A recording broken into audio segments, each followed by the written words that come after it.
it.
A priest offered a nun a lift.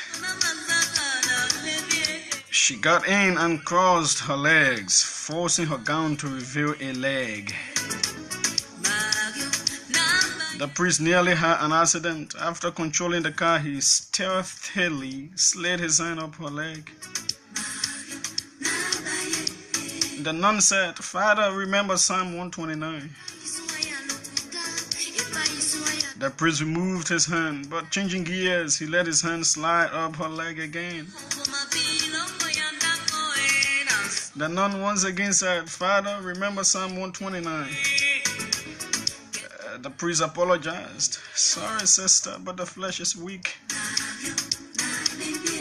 Arriving at the convent, the nun sighed heavily and went on her way. On his arrival at the church, the priest rushed to look up Psalm 129. It said, "Go forth and seek, further up, you will find glory."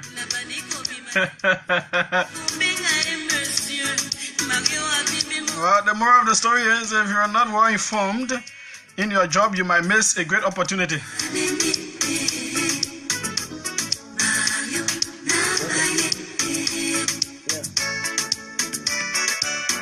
Yeah, sure. Okay.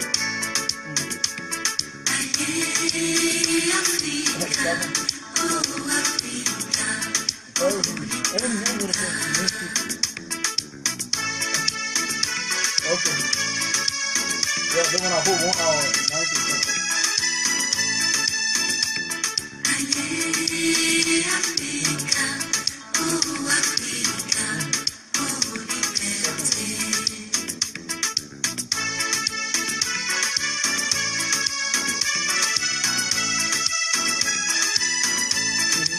Sure, come into all of them. I already on.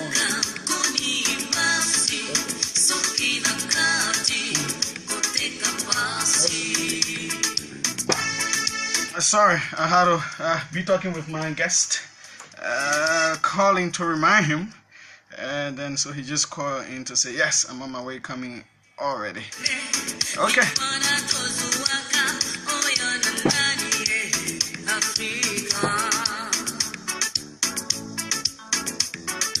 that sorry was for you, people on the live video, because you you were seeing me. So so the priest, the nun was simply telling the priest, continue going up, chief. But you know, he knows Psalm 129, so he felt that he should quote the Bible against us, but actually quoting in favor of him. But anyway, good morning, welcome to the OK Morning Rush Hour. JALLAH, GRAYFIELD, and JULIUS J. That's my name. The Aki and Papa of talk show in Liberia. I'm the Aki. JALLAH is the Papa. You know, Aki is a little more handsome than Papa, and I think I say JALLAH not handsome. I said Aki is a little more handsome. Papa is handsome, but Aki is more handsome. But Papa is more cunning than Aki, and so JALLAH is more cunning. He's already in the building. Okay, so welcome to it. It's another hot and fiery day here this morning. The news will not just stop coming. It cannot just stop coming. The issues are big. So I am hearing that the Malian president, not necessarily true, but you know, because I've not read it anywhere, but I read some posts yesterday, saying the Malian president was saying that Malian migrant who was granted French citizenship in a drop immediately because of his heroism and the rescue of a boy from the fourth floor of a building in Paris, France. So his president is saying, yeah, he wants his citizen back to come serve in the military. I beg you, the tada menzel come from Mali. Look at so let him find out about to do parliamenting and join the military. I beg you, yeah. You look, any my God, even a boy. Okay, just to lighten up your morning. Some of you can wake up with anger already, you know. The school fee better can be easy. Sometimes the fastest train get food to eat in the morning. You and the woman do not understand it. So it's just lighting you up before we rumble into issues that really do matter.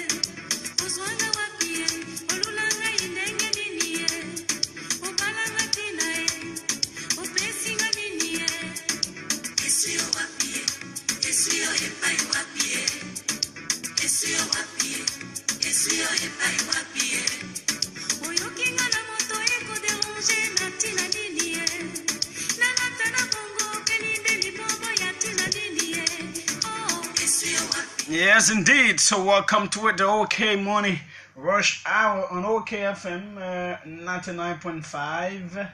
Indeed, this is where you should be in tune. Some of you are celebrating birthdays today.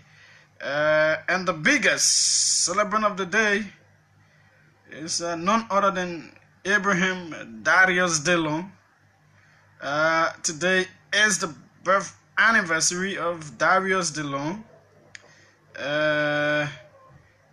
Mr. Delon is celebrating his, I don't know how many years, but it is his birthday today. Liberty Party's Darius Delon. So from all of us here at OKFM, we say happy birthday to you. Josephine Wono Alade. You should be somewhere in South Korea or thereabouts. Out of South Africa, South Korea, one of them you should be. Happy birthday. Savannah's Mohammed Toure, Silverbird on Facebook. Happy birthday to you. Lisa, always in love, Kamara. Yes, of the United Methodist University. Happy birthday to you. Amanda Toure of the African Methodist Episcopal University. Happy birthday to you, pretty Amanda Toure. Wishing you all of God's choicest blessings. Gabriel T. Cleon of the USA, one-time Women Democracy Radio. Happy birthday to you. Jessica Wright. Yep, of the Sincor area, I suppose. Happy birthday.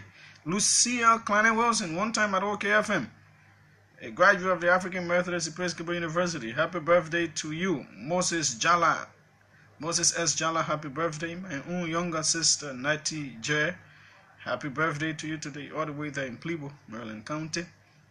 Ramatu S. Masakwe of the US, happy birthday to you. Mimi Michelle, a very good follower of OKF. Mimi Michelle, happy birthday to you, Mimi. Wishing you all of God's choicest blessings. So what's coming up?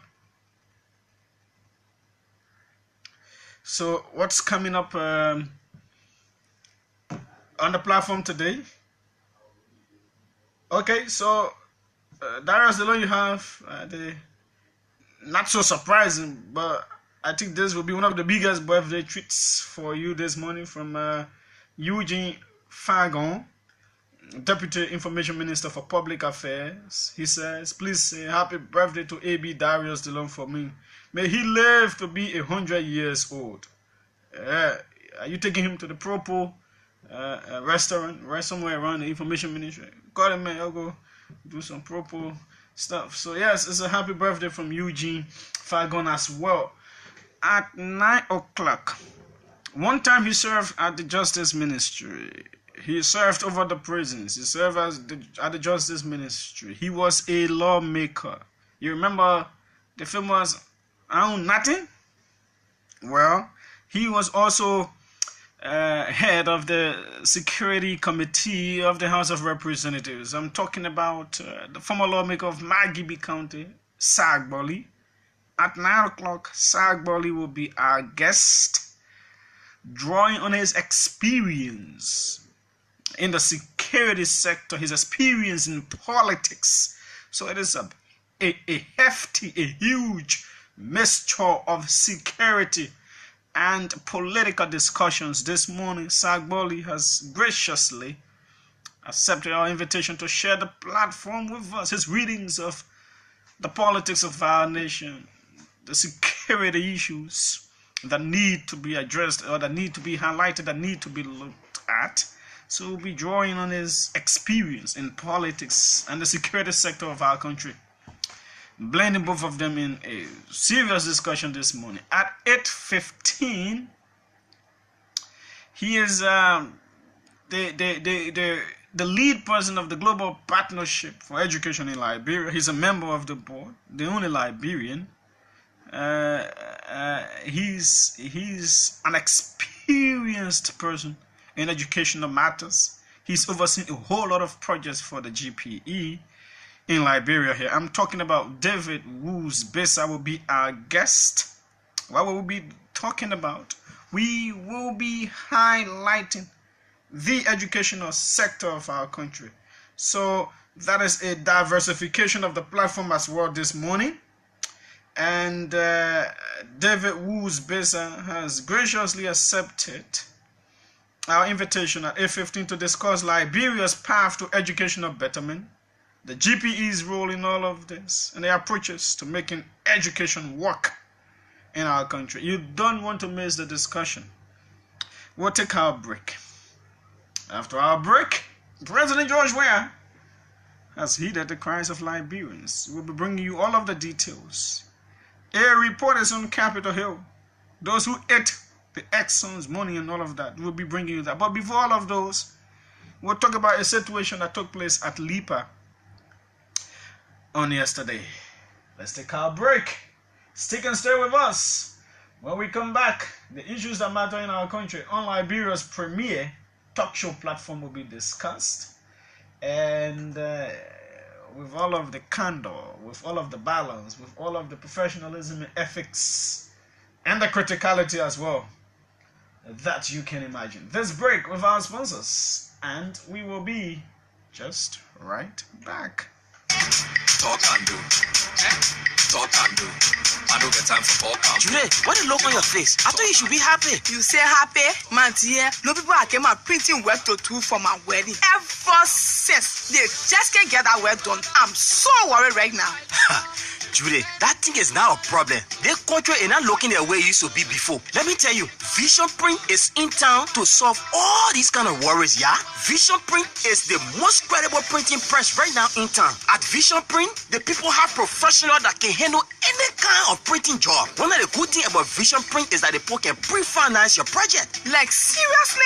The people are good at printing billboards, t-shirts, wedding souvenirs, car branding, magazines, and different kind of printing job. You just name it. So you telling me that all my problems are solved and my work will be done fast, quick, and needed with Vision Printing Press? So how can I contact them? Vision Print is located on Lynn Street, opposite the Ahmadiyya Mosque in the old Arsenal building. Or call 0886-929700. Vision Print. Our customer satisfaction is always guaranteed.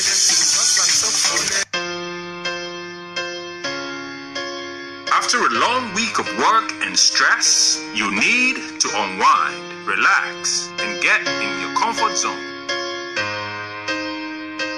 That comfort zone is at RLJ Kendeja Hotel. For one night a week, be your own superstar. Sing your heart out at our karaoke nights this and every Saturday from 7 p.m. till late, and relax with assorted drinks at rock bottom prices. Admission is absolutely free. So if it's Saturday, it's RLJ. Come, let's sing the week away.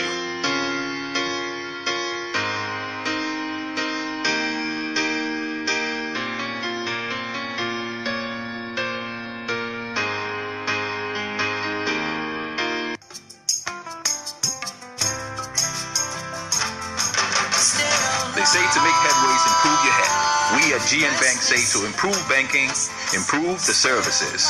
For your convenience and ease of access, we have launched a new and improved banking software to provide you, our customers, with better services. Watch out for GN Bank's new services: online banking, SMS alert, mobile van banking, pay global, issuance of credit cards, accepting credit card payments from clients at points of sale and ATM cards. For all your banking needs, look no further than GN Bank.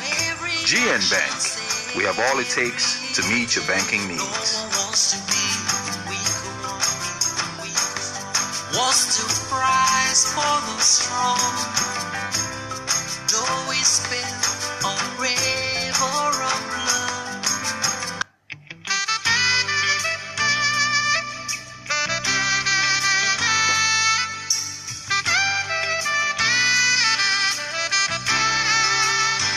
Are you a business, individual, or corporate institution that is contemplating on how to get a loan to improve your business or institution? Well, worry no more, because the Liberian Enterprise Development Finance Company, or LEFIC for short, is here to give loan to businesses and institutions. LEFIC is the only Liberian non-bank financial institution that was established in 2007 and certificated by the Central Bank of Liberia to help alleviate the financial plight of businesses and corporate institutions, with 51% Liberian ownership with loans. LEFIC works with her clients to determine an appropriate loan size according to their unique needs and repayment capacity. LEFIC provides flexible credit opportunities to small and medium registered businesses that are starting, providing, or expanding their operations, like sole proprietorships, partnerships, corporations, and registered cooperatives. To obtain loan from LEFIC, your business or institution must be registered and have 51% Liberian ownership, must be capable and should have experienced management, and must plan to create jobs with loan proceeds.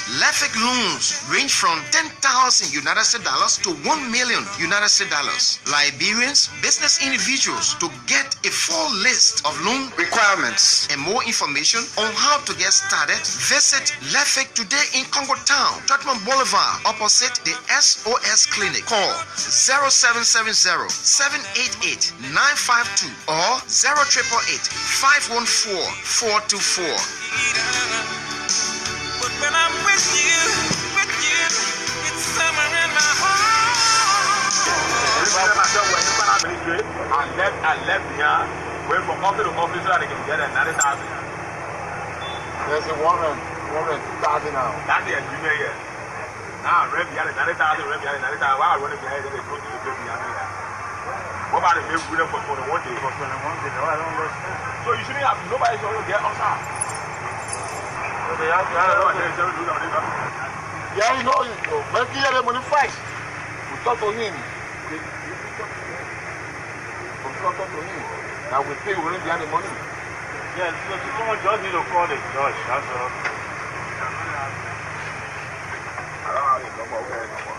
Let me ask the number.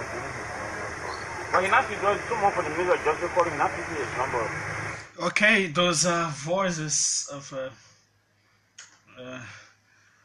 shame-stricken staffers and students of the Liberia Institute for Public Administration, LIPA. But before that, today, good news, because the dedication of the Somalia Drive Road Project Phase 1 and the official commencement work of Phase 2 will take place this afternoon, I suppose, from 2 to 3 around there. The president will be leading a delegation there, including the Public Works Minister, also the ambassador of Japan to Liberia. All of them will be there to dedicate Phase 1. And I suppose former President Sirleaf may be there if she's in country, because that's a signature project. And the commencement of Phase 2. So that is taking place today. It's good news for our country, especially if Phase 1 and 2 are completed. We expect that in 2-3 years Phase 2 will also be done, and you have a super road right down there. Of course, we understand the president is also meeting with Tony Blair, former Prime Minister of the United Kingdom, and today they will a round table around 10:30 this morning, and all of that. Yeah, so that's what we're getting from what will be taking place with the presidency today. You heard it here first. So he and Tony Blair will be having some conversations. You know, Tony Blair has been a friend of Liberia since the day of former President Sirleaf. Those are people who make things work internationally. So it is good that they can hold some discussion. So back to the LIPA issue. So, you know, the thing about the court, is the court doesn't care. The court, our courts, they don't really care whether a government thing or a government building. That's justice. And this institution, we understand, is not just from January, but from time past has been owing this man more than $100,000 now. Case has gone to court to pay the money.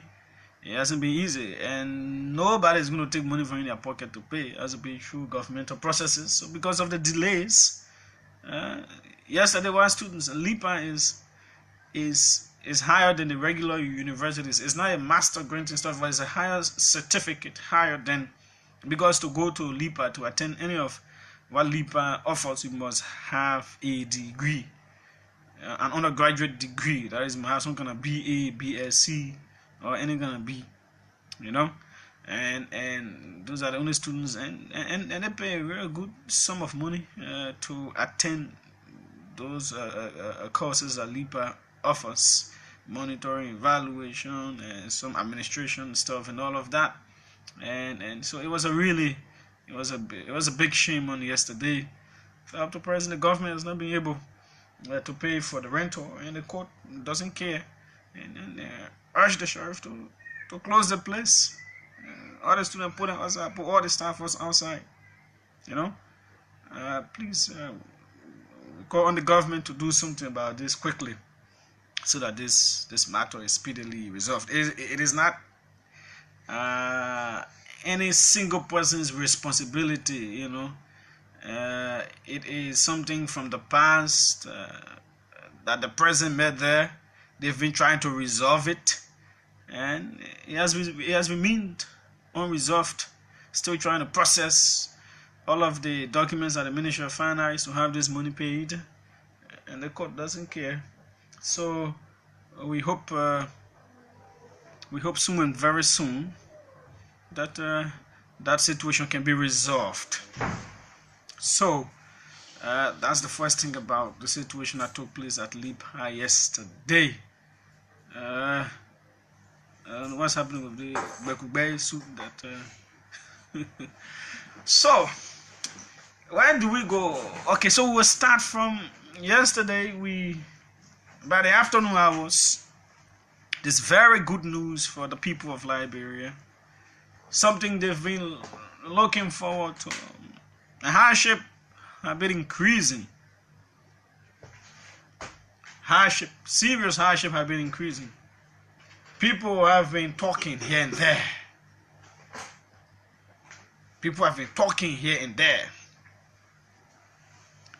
Things are not easy, prices are increasing. And yes, we highlighted those issues. In fact, we stated categorically that the government could not be making excuses.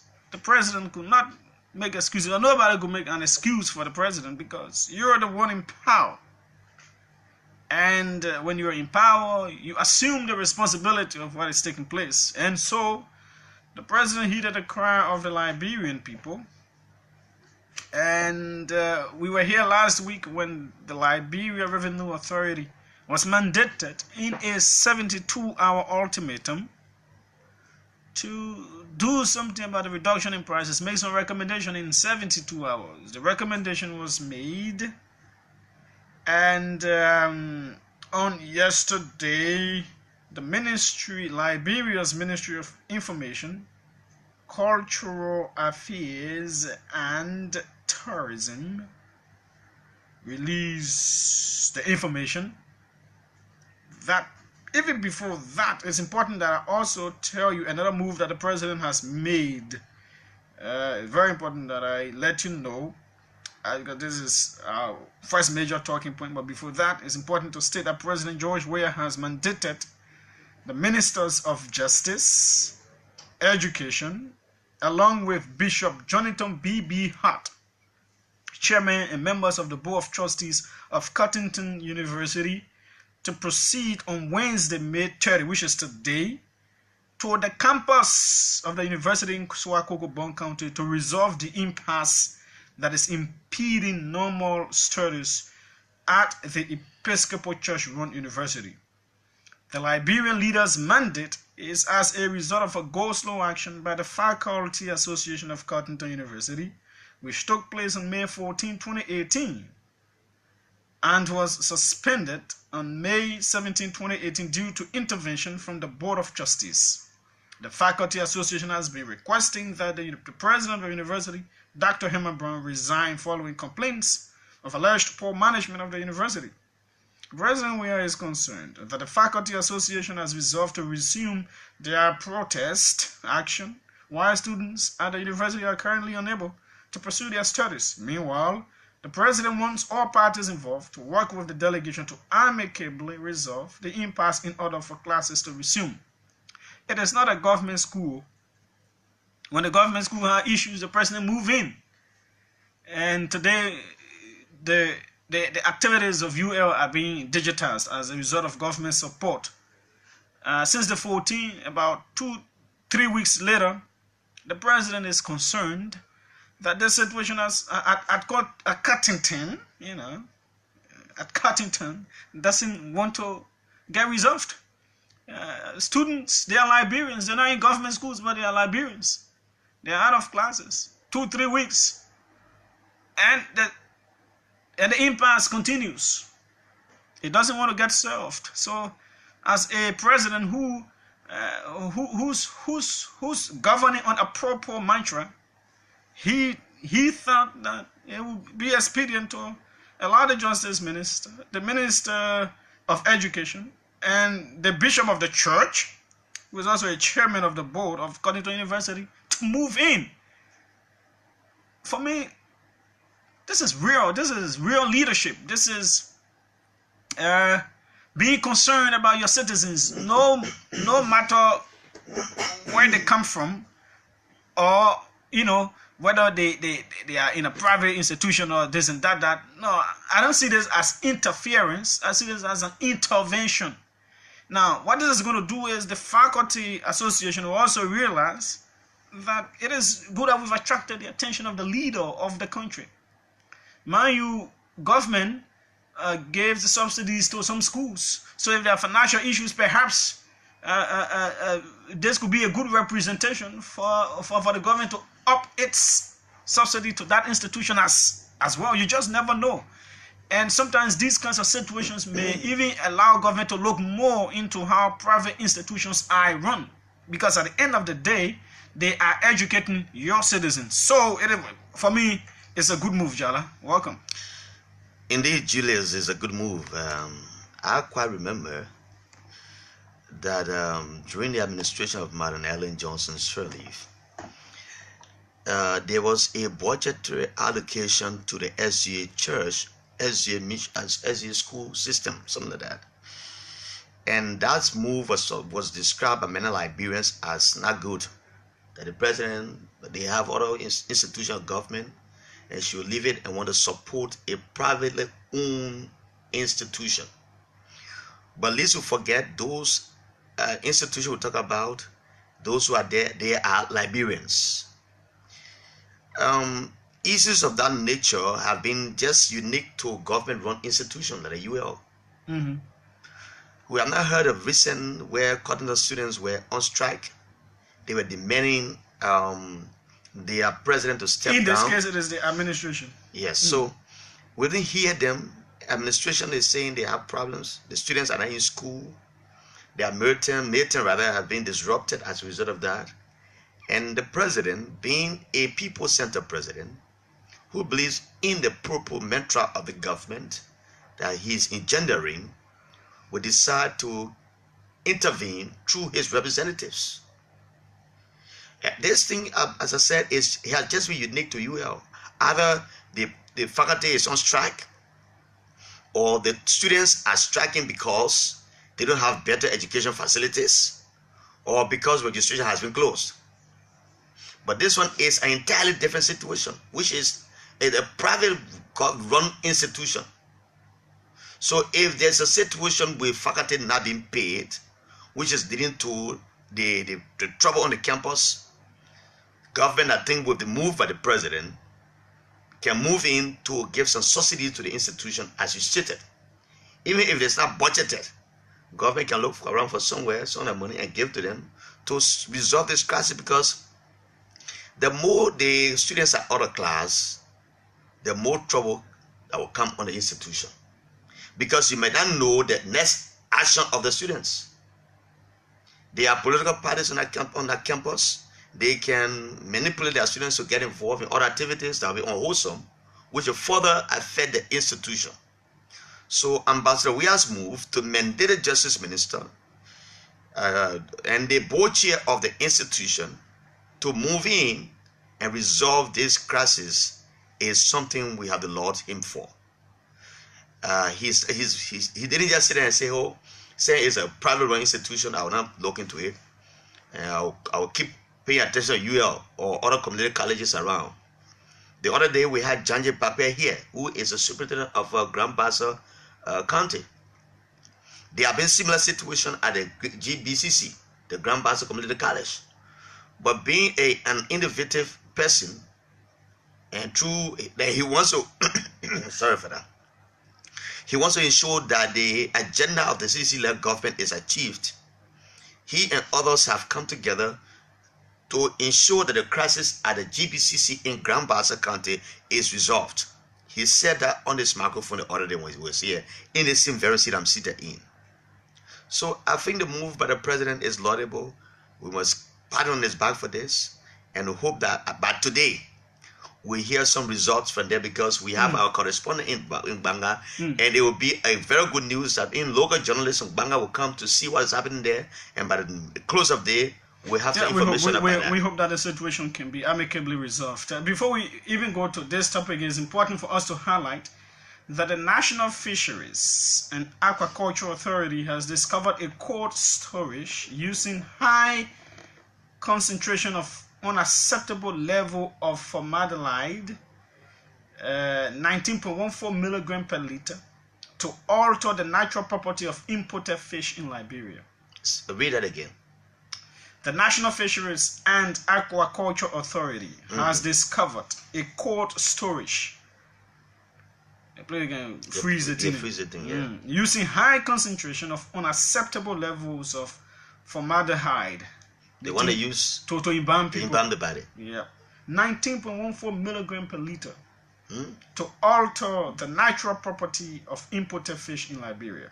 The Oro branch of the Diamond Food Enterprise was ordered closed on Tuesday, May 29, 2018, following the receipt of a laboratory examination result, which was commissioned by a joint ministerial inspection team. According to the laboratory examination result, a sample of imported fish in the possession of the Diamond Food Enterprise contained a high degree of formaldehyde, which was used by the cold storage for preservation. The result further established that the said preservative used on the fish is highly toxic and is a banned substance for use on food. I reread this sentence. Please. The result further established that the said preservative used on the fish is highly toxic and is a banned substance for use on food. This singular action by the importer to have used a highly toxic and banned substance on the fish products is dangerous to consumers' health. It can be recalled that the Director General of the National Fisheries and Aquaculture Authority, Mrs. Emma Metier Glasgow, on 22nd May 2018, requested the National Standards Laboratory of Liberia to conduct examination on a certain fish product which was submitted to it on the same day. The request for a laboratory examination on the fish product followed a tip-off from a local consumer who had purchased the fish product but claimed that the fish was made of plastic. A joint inspection team comprising the National Fisheries and Aquaculture Authority, the Ministry of Commerce, and the Liberian National Police, acting on the tip-off, immediately visited the importer and took seize of the matter. Relying on a conformity assessment test conducted by the National Standards Laboratory, which was issued on today, which was yesterday, the National Fisheries and Aquaculture Authority indicates that the sample fish submitted is identical and has a typical property of a fish, except that the usage of formaldehyde to preserve the fish is totally illegal and unacceptable. Julius, you see the wickedness that have engulfed this country? That is a very hard substance that keep their body preserved for so many weeks, months, maybe a year. Now you take that particular substance and place it on the fish that the Liberian people are consuming. I put these people in the same category with Abi Jaudi, that had the aspired products, and their action is even more wicked. Now, so they put this substance on this fish. Now it turns into plastic. Because I've been hearing sometime, some guys were discussing somewhere. Then somebody said just last week, I was listening to that conversation in the Pueblan area. They bought a fish and the fish is made out of plastic. I said, how can that be? And they said when they were boiling the fish, they saw plastic on the fish. I said, I don't think that's possible, because there came a time here we were saying the imported rest here that was of rubber substance, right? They said the rest was made of rubber. And I think the Commerce Ministry came to say they have done a test on it, it was not rubber rice. And so for someone to knowingly place those kind of substances on the product that be consumed by people, this just warrants a serious penalty. And that's why this warrants a serious, not just closing that. Those people should be in jail by now. They should be behind bars. They should be appropriately charged and sent to court to answer questions why they have to endanger the lives of the people.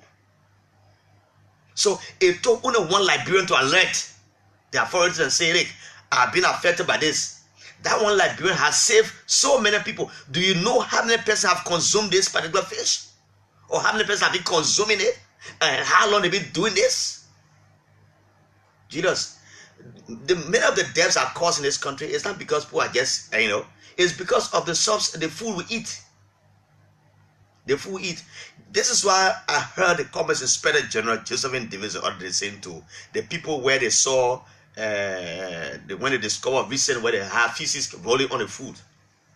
It will just take only one employee in that area to alert the authorities and say, hey, my bosses are selling these kind of products here, feces running on them, and we sell them to the people. to save your Liberian brothers than to save your 5,000 Liberian salary. Because I don't want to believe that some of you getting 5,000 salary. The guys use you guys as slaves. You don't even sit down. You stand whole day and throwing bags of rice and taking things from here and there, and they pay you an infinitesimal amount of $5,000 or $3,000. Now you see things that humble, that try to affect the lives of your people. You sit down there and collude with these Lebanese merchants to kill our people. This is sheer wickedness, and the fishery authorities and all of those concerned, if it is a Ministry of Commerce, must not take a decision right now that these Lebanese merchants who have knowingly and wickedly done this thing to our people should be bound by now, be imprisoned by now, as we await them be charged and sent to court appropriately. Well, you couldn't have said any better. We watch and see. We watch and see. This country.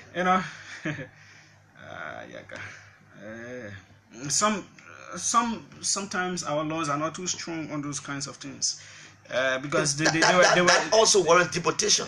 They were things that were not anticipated before. So, but it is extremely sad. If those were so, what it has done is because the concentration of this substance used, so it renders the fish like it has plastic in it. Yeah. Because if it overfreezes. Besides, it over concentrates it, and it doesn't taste like a fish again anymore. It overfreezes. So once these are some of the funny things that we can be eating, and you can be wondering, but what is this? What am I eating? You know. Julius, that's why I've resolved. And you see people just having growth all over their bodies. Yes.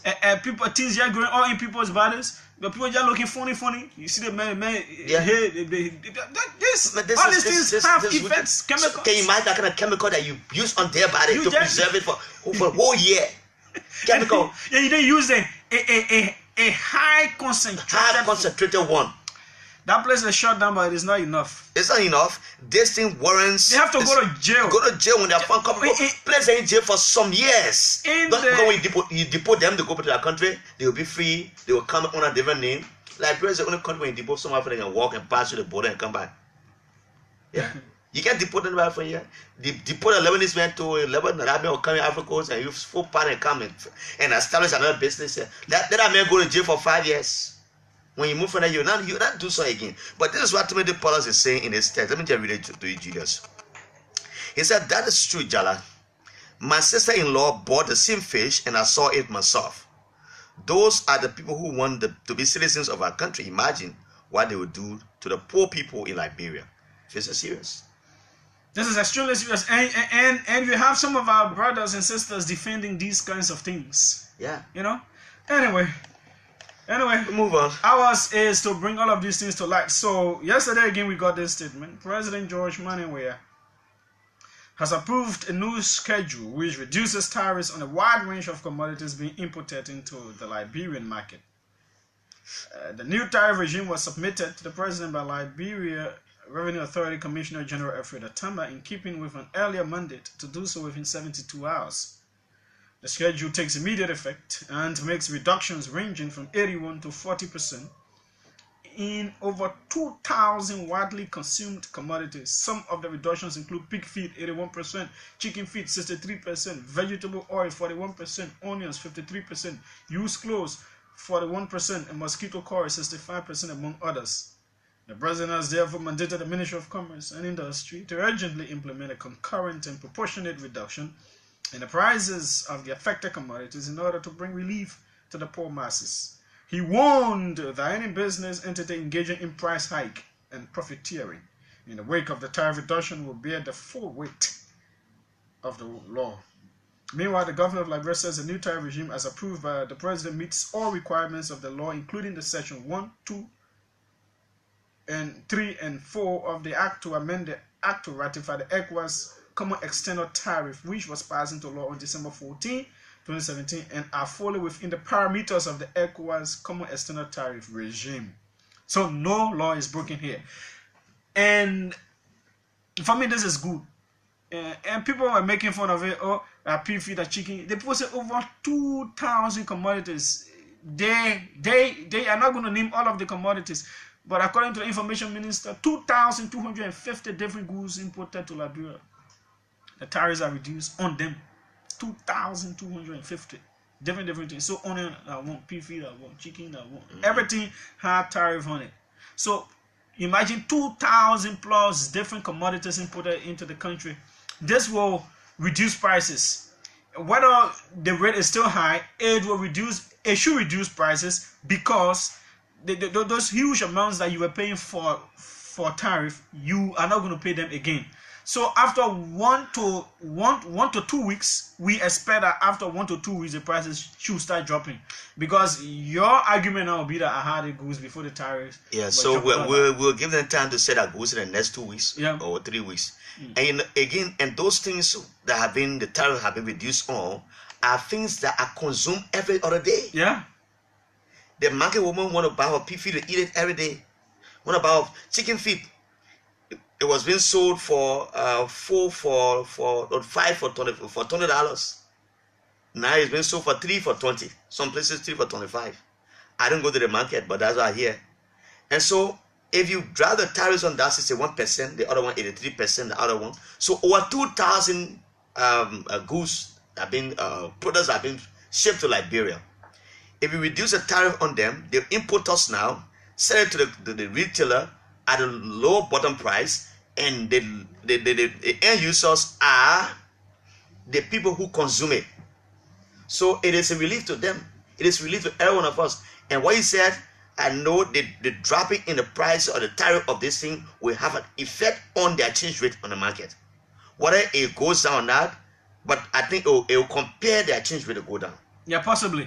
Possibly. Because it is around 141, 142. Some places 143 to $1. The exchange rate is really high. Yeah, and this is where the Commerce Ministry also comes in, because other economists are arguing that it is difficult to monitor price decrease of in over 2,000 products. It is really difficult for the Ministry of Commerce to do that, but they have to be robust. And we also call on. Yes, one thing again, Julius. Just the other day when Josephine Davis and the Commerce Inspectorate team went to inspect other areas where these Liberian merchants are, I heard the Liberian Marketing Association president saying and appealing to the Minister of Commerce on this matter, which we want to add our voices to. Can you give us RPD to us market women, Liberian market women, to be able to import onion and pepper to Liberia?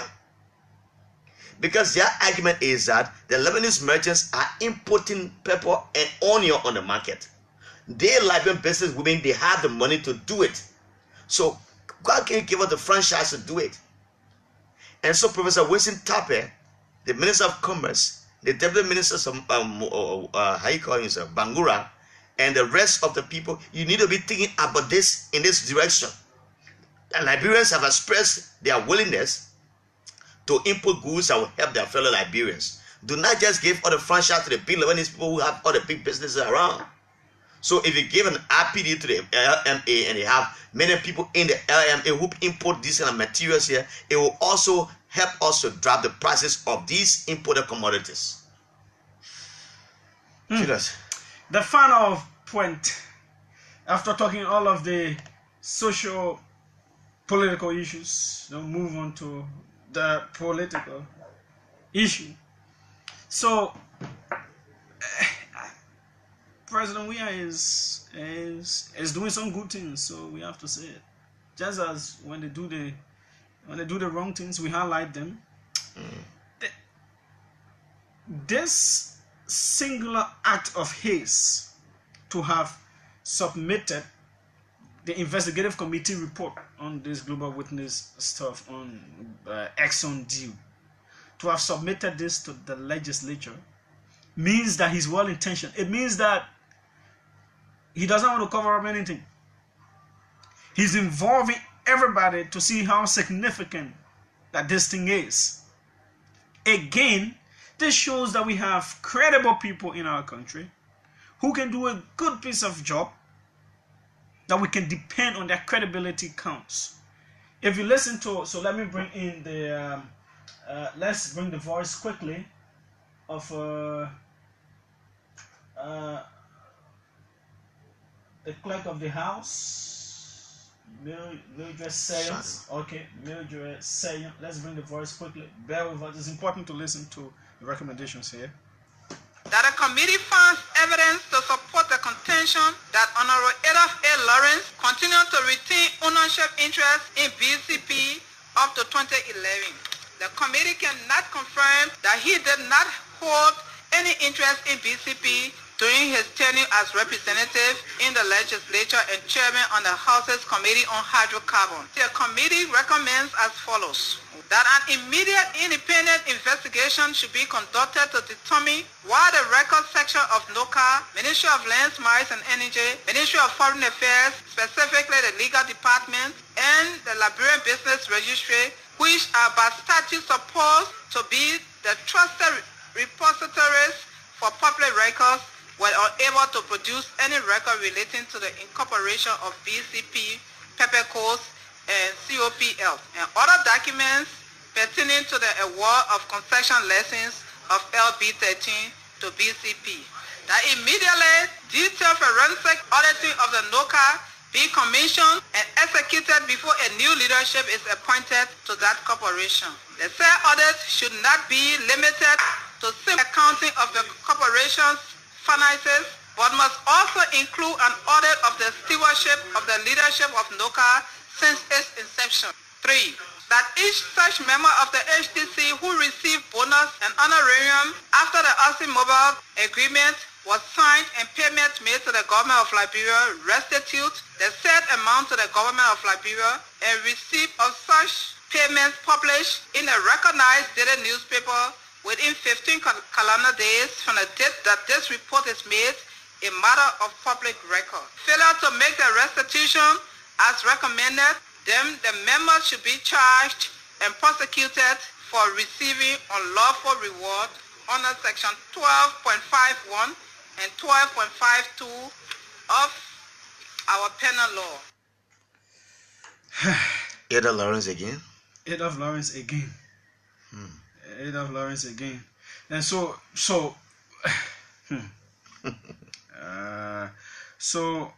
you know, I'm trying to bring in names of those that are supposed to pay. So this committee, first of all, to note is that they did a good job, and their recommendations to the president. I just see how come NOCA, Ministry of Lands, Mines and Energy, Foreign Affairs, they don't have documents to show.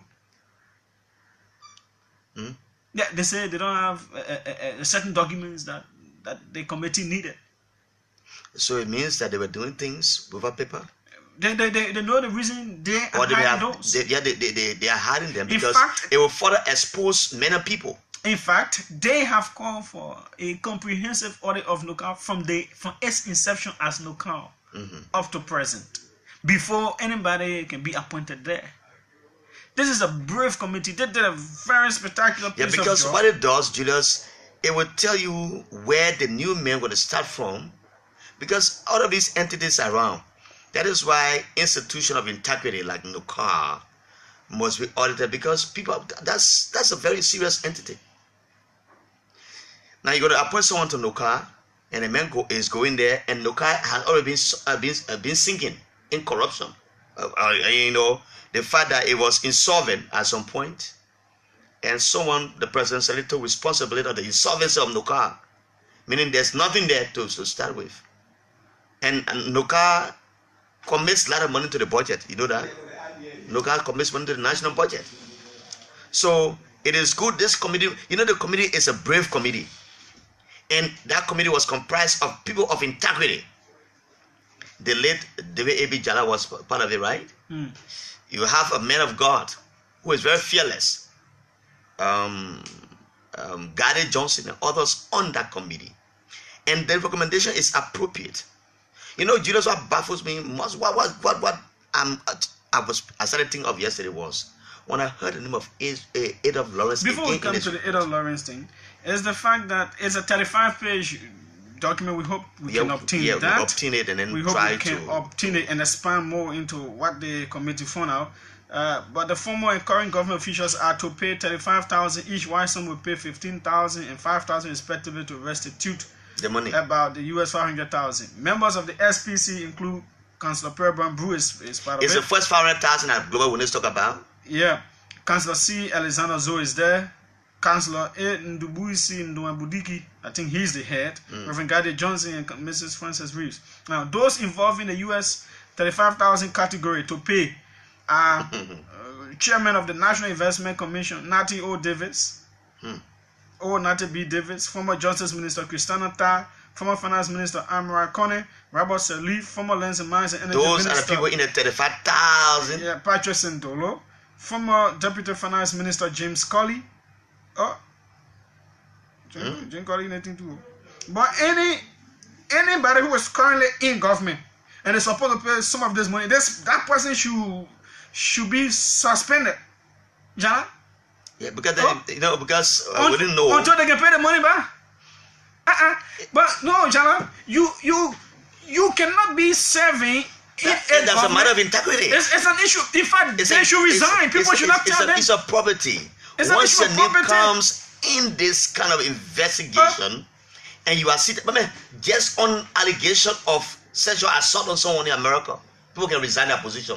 How much more when a committee when you eat money, you eat whole country money. 35,000, you eat it your own.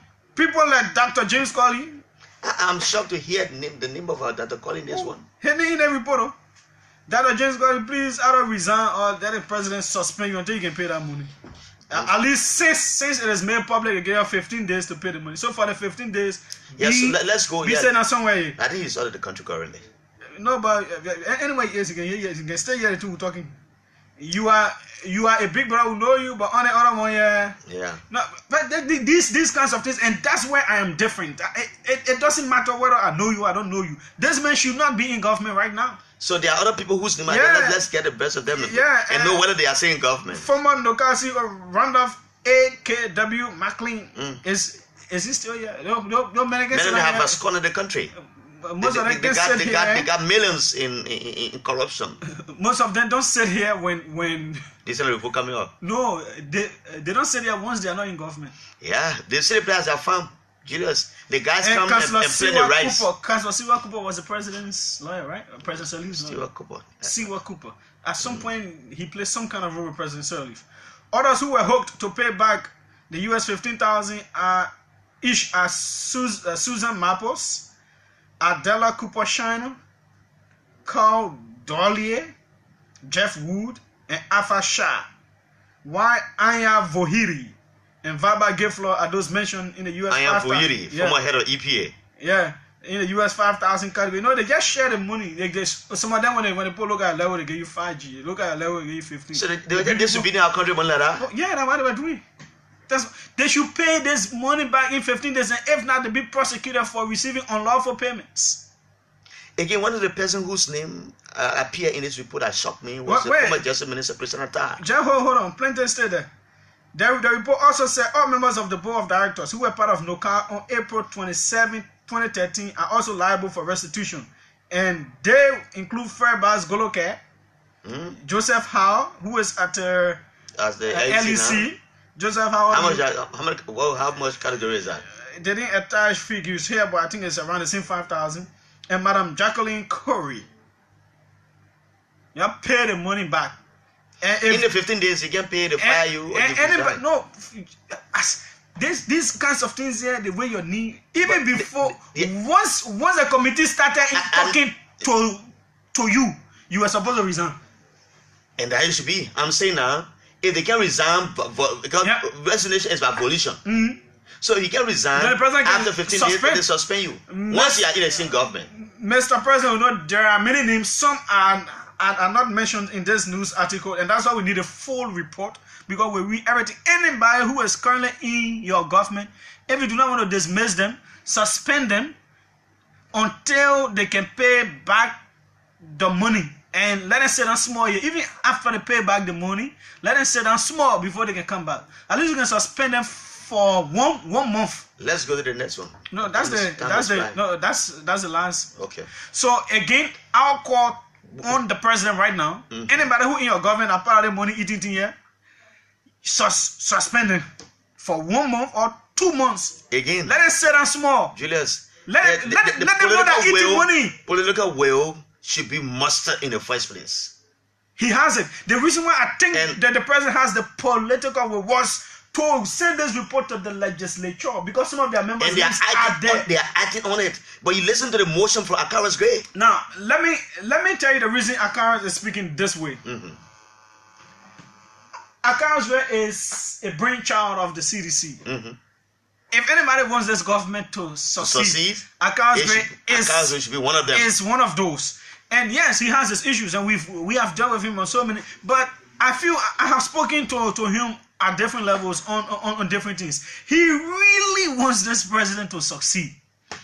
He wants the government to succeed. You realize when Vice President John Howard Taylor made those comments, when nobody could defend her because it's almost indefensible, Akaras was brave enough to take on that issue, to come in defense. Why? He wants the government to succeed. Yes, it is a difficult thing to have talked about, but he was brave enough to come in defense of the vice president, so as to make his government appear good. Yeah, so these are some of those people, and I think the president is well intentioned to make every aspect of the recommendations of this report come to fruition. And that's why we should impress upon him. And that's why he was brave enough to send it down to the legislature that has different political parties involved. And all of them will see this report.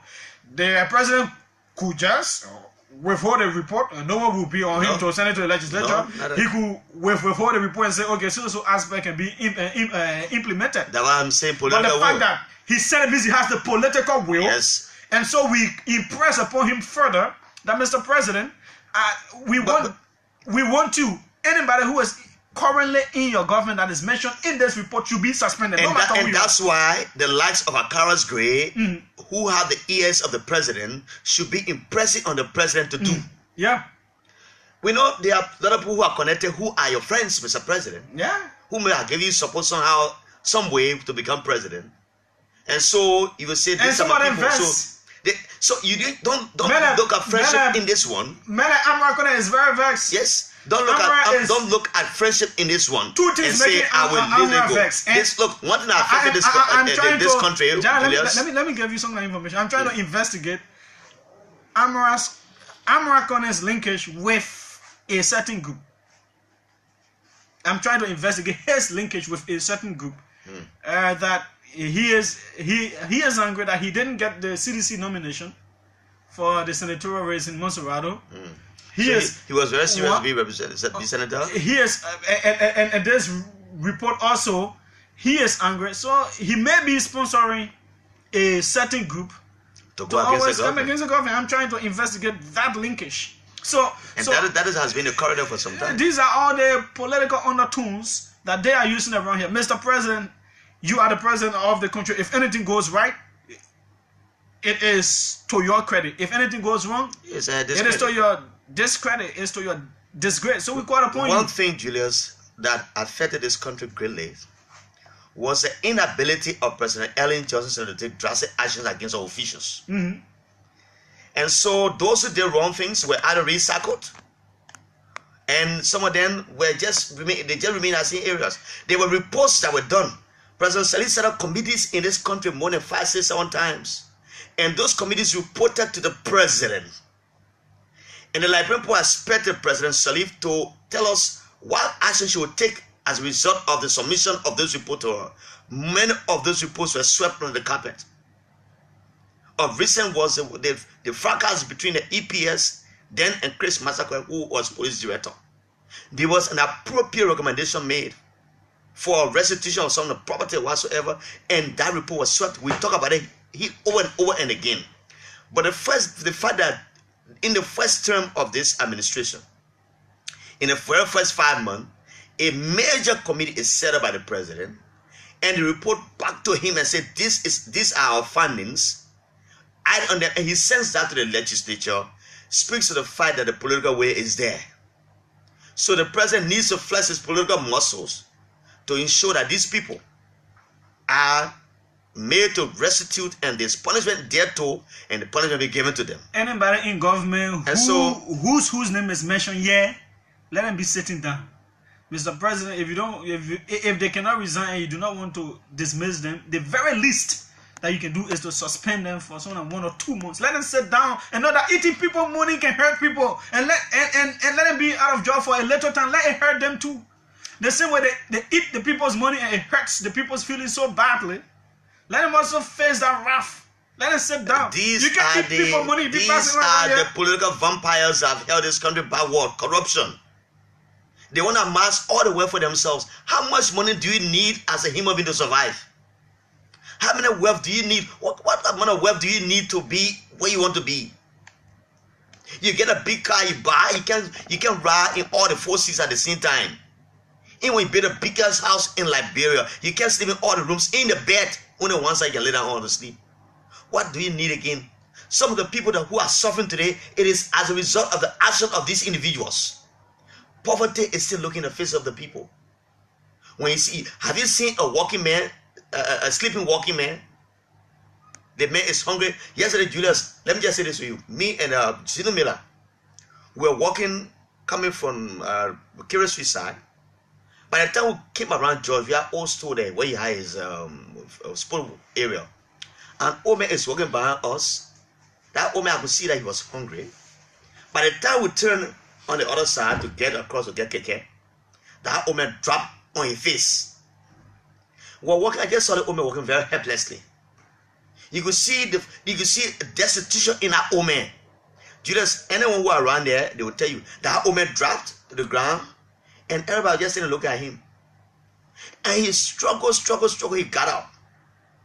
And I told Zino, I said, that could probably be hunger during that. Someone is reminding me, I thought Robert was on pro bono arrangement. Pro bono? Pro bono, the man got a 35K. That bono pro. And for me, I am restating. He got more than that, what 35K. The whole thing, my concern, all the other moments I know it will be implemented. I believe the president has a political without. That's why he was brave enough to send this report to the legislature. Now has different people that will see it. So there is no way to compromise this kind of. And it was good that the president made it open Senate to the legislature.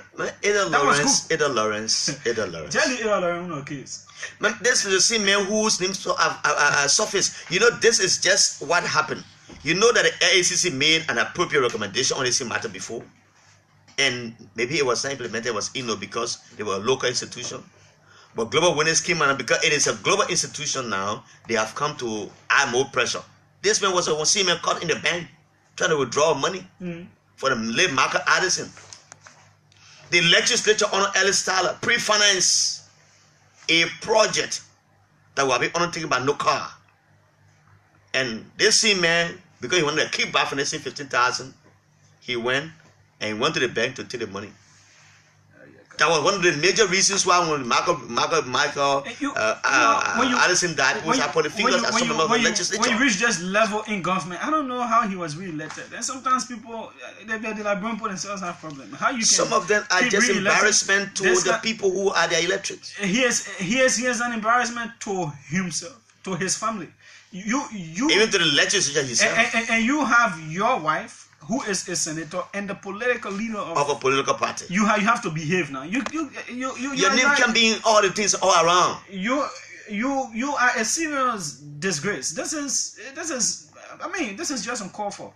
And again, Mr. President, as we take our course, I remind you, anybody, at least we have seen 2 names that we know are currently still in government. Dr. James Colley and Joseph Howard. 2 of them, we know them very well. But again, it doesn't matter whether we know people or we do not know them. These people should be sitting down. They cannot be working. They should not. They must not. Anybody in the government who's name is mentioned here. The committee spoke to every one of them. They spoke to them. They cannot. It is unthinkable that they will have their hands off. Where you see the oil dripping off from their hands, and they are still doing that. They like bring people's work. The honey oil is dripping. Just look at Dr. James Colley's hands. The oil is dripping. Joseph Howard said, the oil is dripping. Let them go and sit down and wipe their hands somewhere correct. Use soap and cleanse themselves well. After 2 months, they can come back. Let's take our calls. A few calls quickly. Our guest is already in, so we'll take a few calls quickly. Yeah. So 080939395 0777. Can we? Let's see. Put this on. Okay. 0777 700 995. Okay. Joey, we're not even rushing with that other story about the 73 million. We're not even rushing. The 53 million, 10%. We ain't rushing it. We are watching it. Good morning. Welcome. Hello? Good morning to JALLAH and you children. Sorry, Julius. Okay, go ahead. This morning I'm overwhelmingly gratified this morning by the decision by the president to submit the report to the legislature. I think it's worth commending. Now the legislature comprises various leaders from political parties and various organizations in our country. It's now time that the proper recommendation to the government or to the leaders to prosecute and restitute our money. Corruption is a vampire. It eats the fabrics of every nation. It stores development. It keeps the people in abject poverty. Now the president should take appropriate steps against these people. There should be no compromise. The first thing you is that I agree with you, Julius, that it has been suspended. Then the president, political and the economic advisor, Emmanuel Shaw, his name is also in the report. Let it be suspended and proper legal action taken. Emmanuel Shaw name in a report? No, we have not seen the full report, so. Yes, Emmanuel Shaw name is there, the economic advisor to the president. Anybody, me have talking about anybody, let it be suspended. Appropriate action be taken against them. Thank you very much. Restitute this money serve as a deterrent for whom be corrupt officials. Thank you very much. Let's take Representative Akaras Gray. Welcome. Yeah, good morning, Julius. The man who was made to restate his motion. The man stated that before motion. The man was so emotional. Yeah. The motion came. The motion came. It was the longest motion I ever heard. No, the motion was intended to categorize the report because the report provided different recommendations.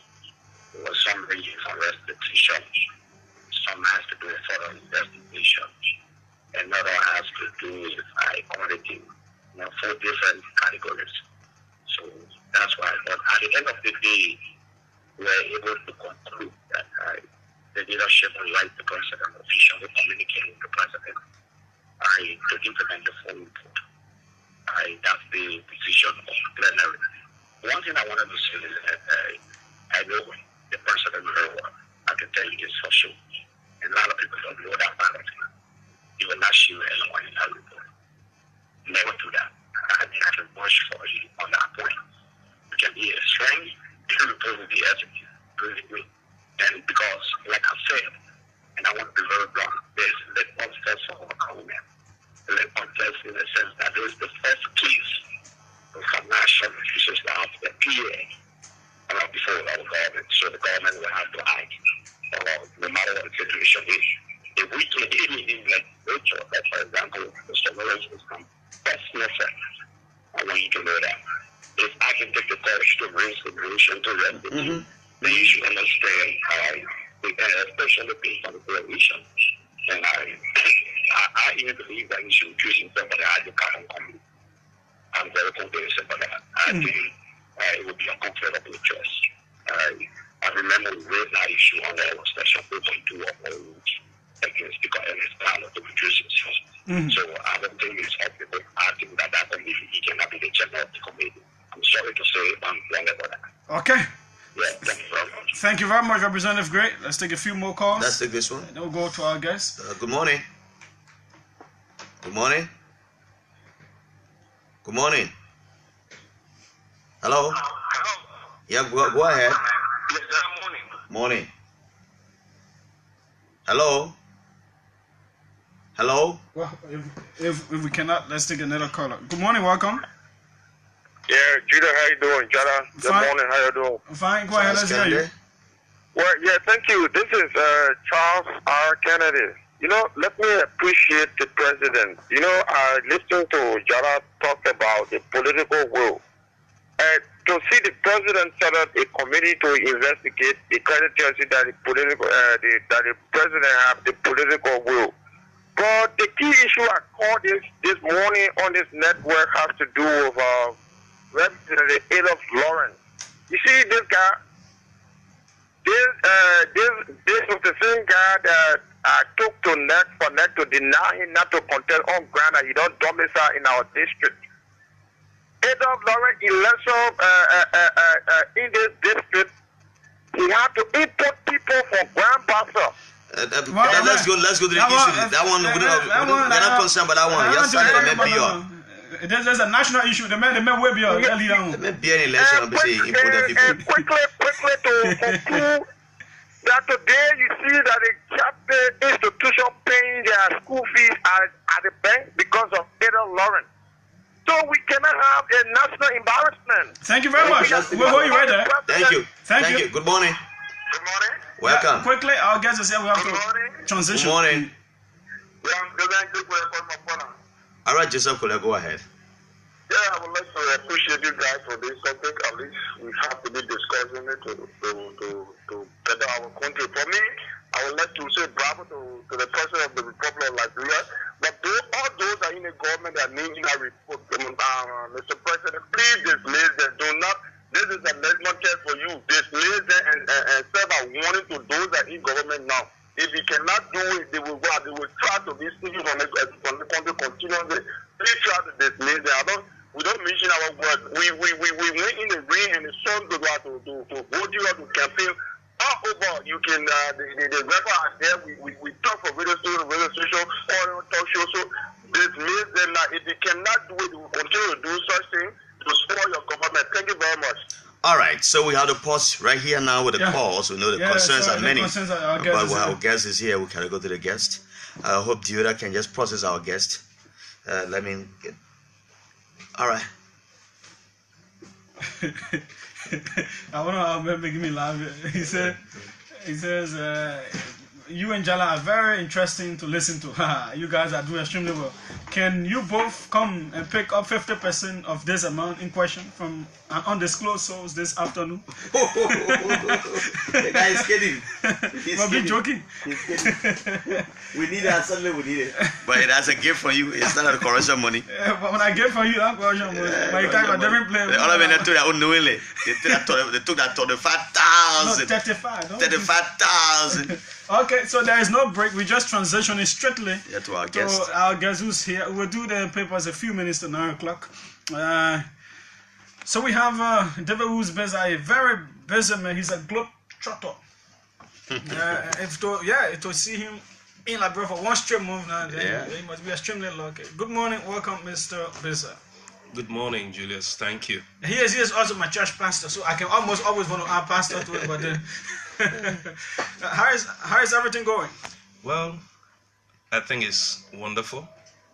It's always good to be positive, so I keep that positive spirit. Well, I would like you to say exactly what your titles are, so that everybody knows exactly who you're speaking with. Yeah, because I needed to make some debut. So currently, I serve as the project coordinator for the Global Partnership for Education Getting to Best project in Liberia. I'm also the Global Partnership for Education focal point here in Liberia. I serve on the Grants and Performance Committee of the Global Partnership globally. So of the 80 plus countries that are members of the partnership, we have a committee that basically review their plans and recommend grants for them. That's where I sit globally. Okay, so it means you are well placed to discuss educational matters. Okay, well, and not to keep on saying the issue of the educational sector being a mess and all of that, but let's start from what is the GPE being up to of late in Liberia? Okay, I'd like to start first with what's the ministry been up to. Okay. And how the GPE supports. Okay, sure, certainly. That would be good. Yeah. So currently, a lot has happened. Recently, the ministry hosted the National Education Summit. that brought together stakeholders to discuss issues of education in Liberia. And at that summit, a report was given, and it was evident that indeed progress have been made in some areas. Access have improved from 1.2 million to about 1.5 million in the last 6+ years. Having said that, there's also a challenge. There are still about 17% of school-going children stay out of school. That needs to be addressed. The issue of teacher quality has also improved, especially at the primary level. More teachers have been trained. School infrastructure have also improved to some extent. And management at the county level has also improved. Okay. Currently, the ministry designed the education sector plan for 2021. And in that sector plan, there are priorities. And the new government has come on to run with that plan. Ah, okay. That's good. Yeah, no, I mean, I think we should commend the Minister of Education for his commitment to the plan, because the plan was based on an analysis that was done of the sector. So that plan is still on course, and in areas where important things were not highlighted, those things are being highlighted now to ensure that the ministry move on to get them done. So, key among the things that have been placed on the agenda as priority has to do with, one, supervision and monitoring. This is very, very key. There are school imports. There are teachers teaching in the classrooms. There are students going to school. We need a robust supervision and monitoring system to ensure that not just to collect data, but also to provide feedback to schools. The other thing that is now on the agenda has to do with school leadership. Julius, it will amaze you to note that we've had programs at the university to educate or train people with a degree in education, administration, and supervision. We've had teacher training institutes established to train teachers, but we've never for once thought about the principals. We expect that they will be trained as teachers and become principals. But the skill sets require two different skill sets. I'm getting what your point is. Yeah. We really don't train principals. Exactly. We don't have a formal training program. There needs to be one training for them. Exactly, because research have shown that, look, the quality of the school is dependent upon the quality of the school leader. No school can develop beyond the quality of its leader. And school leaders account for about 23% of school quality and student learning. Now, sometimes people think once you go through the master program, then you are qualified to be. No, school leadership. Or if you graduate from a good teacher college at a UL, you just qualify. No, school leadership and management is a different ball game altogether. It's a different ball game. So that is on the agenda now. The ministry is now working on designing a school leadership and management program, and also a certification program to accompany the training program. And all principals will be required to go through that. Yeah. The other thing that's on the agenda is we only have a learning system assessment at grade 9. So the kids enter school from early childhood, and there is no system assessment to check whether they are learning according to the curriculum and according to their grade level until we get our grade 9 and we take YAC, and then there's a noise. So the ministry has now agreed to design a learning assessment system, benchmark assessment system at primary level. So by the time the kids are in grade 3, an assessment will be conducted to know whether the preliminaries, the prerequisite they're supposed to learn in early grade, were gotten. If not, how can we tweak teaching learning practices? How can we look at the curriculum to make adjustment so that we don't leave them until they get to grade 9? That's something also on the agenda. The 3-tier system, we had this before in the 60s and 70s, where our high school students will graduate from high school not just with knowledge, content, but also with skills. So that's now back on the agenda to ensure that we add skills to secondary education. And that's expensive, quite. It's very expensive, but you can start small. Education is investment.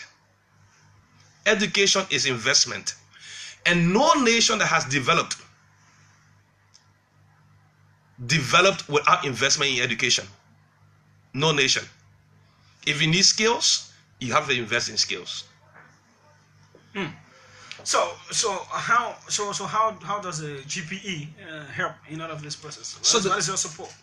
So the Global Partnership for Education currently, and that announcement will be coming. I don't want to let the cat out of the bag. Yeah. But that will be coming up very, very soon. The government would announce what the Global Partnership for Education has given to the government of Liberia. Okay. But key on that has to do with the support to school monitoring and institutionalizing supervision within the system, the support to school leadership development, the support to learning assessment system development, the support to teacher training at early grade level, and also direct intervention to address the issue of overage in the Southeast. Overage. That is still there. You still have older people in. Currently, Julia, based on the 2016 education sector analysis, about 47% of all kids in early childhood are overage. Wow. 47 what? Percent. Yeah. That's a very high number. Very, very high. It's a serious issue. It's a system issue that needs to be addressed. How are you educational stakeholders addressing it? So several interventions have been designed within the education sector plan, and also with the support from the GPE. And prevalent is actually the Southeast, and so interventions have been designed to increase the capacity improve the capacity of the teachers at the early childhood level, be able to provide grants to early childhood school to expand their facilities. And in areas where you don't have school and there are school going children in communities, because the government cannot afford now to put schools in every community, we have what we call community-based ECE program. We train people in the community to provide the service. And then kids who are currently in early childhood overage, we're going to provide after-school support to accelerate. After-school support. That's a good one. To accelerate their learning, and then where they can be able to pass the benchmark assessment, and then they can move on to the next grade. What about the accelerated learning program? So, where you speed up those overage people? Well, you have the accelerated program in the formal sector, and also you have it out of the formal sector. So currently, from the sector perspective, I can speak to you on that. The USAID is supporting the government through a program called Accelerated Quality Education that directly intervening in that aspect. So it's been attacked from different angles. The GPE support will be focused on the Southeast. Okay. Yeah, and you are also building schools. How far is that now? I know that some of the best schools built during the Salif regime were built by the partnership of the GPE. The one in River G, in Sino, and in other places. Julius, when we first had this interview with you, all the schools that we earmarked to build were built. Ah, okay. 100%. Yeah. And built, equipped, and they have staff across the country. In fact, all of our basic education schools come with teacher housing. They have housing there. And those teacher housings were furnished with the beds, the dining sets, and everything that was needed to be in those buildings. So were you recruiting the teachers locally, or did you take them from Monrovia to the rural parts to reach areas? No, that the ministry, on those sites, there were already existing schools, makeshift. Okay. So schools were built. The government got their teachers. The GP intervention was just to provide the government with the school they said they needed. So yeah. Yeah. So how do you encourage government to improve its own schools to that kind of level, to encourage government to build more schools like what you've done? But Julius, those are government schools. Yeah. Those are not GPE schools. They are government schools. Let's say they are, but other schools now. Other schools, because I know that when I traveled with the education minister in 2015, I saw the one in, is it Tanjo? Yeah. Okay, and I saw the one in River G, and I was like, wow, this can even encourage somebody to really want to teach. Yeah. Till I see some of the quarters, the teacher quarters. You can just snuggle in. You don't need to go start looking for a place to go. Like, oh yeah, sure, it is something that I saw. That encourages the teacher. Yeah, at least it adds value to being a teacher, and even the way the classes are structured and everything, big campuses and all of that. So how do you encourage government to? So what we did basically was to develop a standard design for school construction in Liberia. Okay. So that exists at the ministry. And I'm telling you, the current Minister of Education is very serious about that. He wants to ensure that it is enforced. That people who are building schools must conform to the standard designs. Even in the private sector? Yes. Good. Yes. Then that makes sense, because one of the problems confronting the educational sector is the monitoring and evaluation of the private schools. It's still a little difficult. In fact, what the minister has said is there's going to even be a moratorium on school construction, and have a time where the existing ones, both the private, conform to the standards, give them time, and then you open it up now, and those who want to go through where the system is set up, and then you must apply, get approval, get your permit, then you proceed with the guidance of the architects and engineers from the ministry. Okay, but the legislature is pushing a very good idea, which I see as a very good idea, that the representative from River G talked about yesterday, that they are pushing for at least 3 high schools to be in each county. Now have to boost the education system, not to rewrite them basically, but to add on to the existing ones that are there. So that's a good idea, but what we also need to take into consideration is, where are the students? Mosorado alone got 34% of your entire school population. So if you're talking about having across the board 3, then you'll be underserved in Mosorado. Because Mosorado need nothing less than 9. Nothing less than 9. I'll give you some practical example. On the Dupo Road, do you have a public school? No school has no public school. The only one they have is around the town hall area. PCS that served Amopo and Red Light. Between EADB Junction and 12th Street, where is the public school? Is that the Tottenham High? No. You see where? Between EADB Junction no public school. Where's the public school? No public school. Okay, so you're getting my point now. From the Somalia Drive, from Red Light to Stephen Talbot Estate, where's the public school? None. Except Stephen Talbot. Stephen Talbot has Stephen Talbot. But between Red Light to and Stephen Talbot. And there's a huge population. Huge population. In between. So when you're talking about just 3 across the board, then it's not going to, because you need to address the issue based on where the where you have the population. We have had few of them, but they have served well. So addition of 3 will be a good number as well. Someone is even mentioning Claratown. Claratown. That has over 60,000 people. So you need to do that kind of analysis. It's a very good idea that they are pushing forth. We need more classrooms, but we need to apportion them based on the demand. Yeah. Well, that is for the infrastructural side. Yeah. And still there is the issue of equipment. Equipping schools. I don't know if the GPE has been working along that line, but almost all of these government schools, to even find a lab, it's not easy. Even if you enter the libraries that they have, almost nothing you can find there. So again, I wouldn't want to let the cat out of the bag here, Julius. Okay. But I sure the Minister of Education will make up. So there are many cats in the bag. Yeah. You're gonna lose them. To be honest with you, I'm being very frank with you. He's going the cat has babies. a lot. Babies. Okay. Trust me. On that front, there's going to be a wide-scale intervention in secondary education. Okay. And that's something that I can say to you is going to come. It's not about if and when. It's going to come.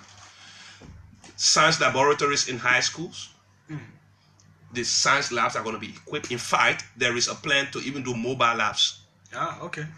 In areas where you cannot have, because we can't just serve, the public school and leave some of the private schools. They have over 52% of our students. Yeah, the private school system, including faith-based and everything. Yeah, we just public school, we just have 49%.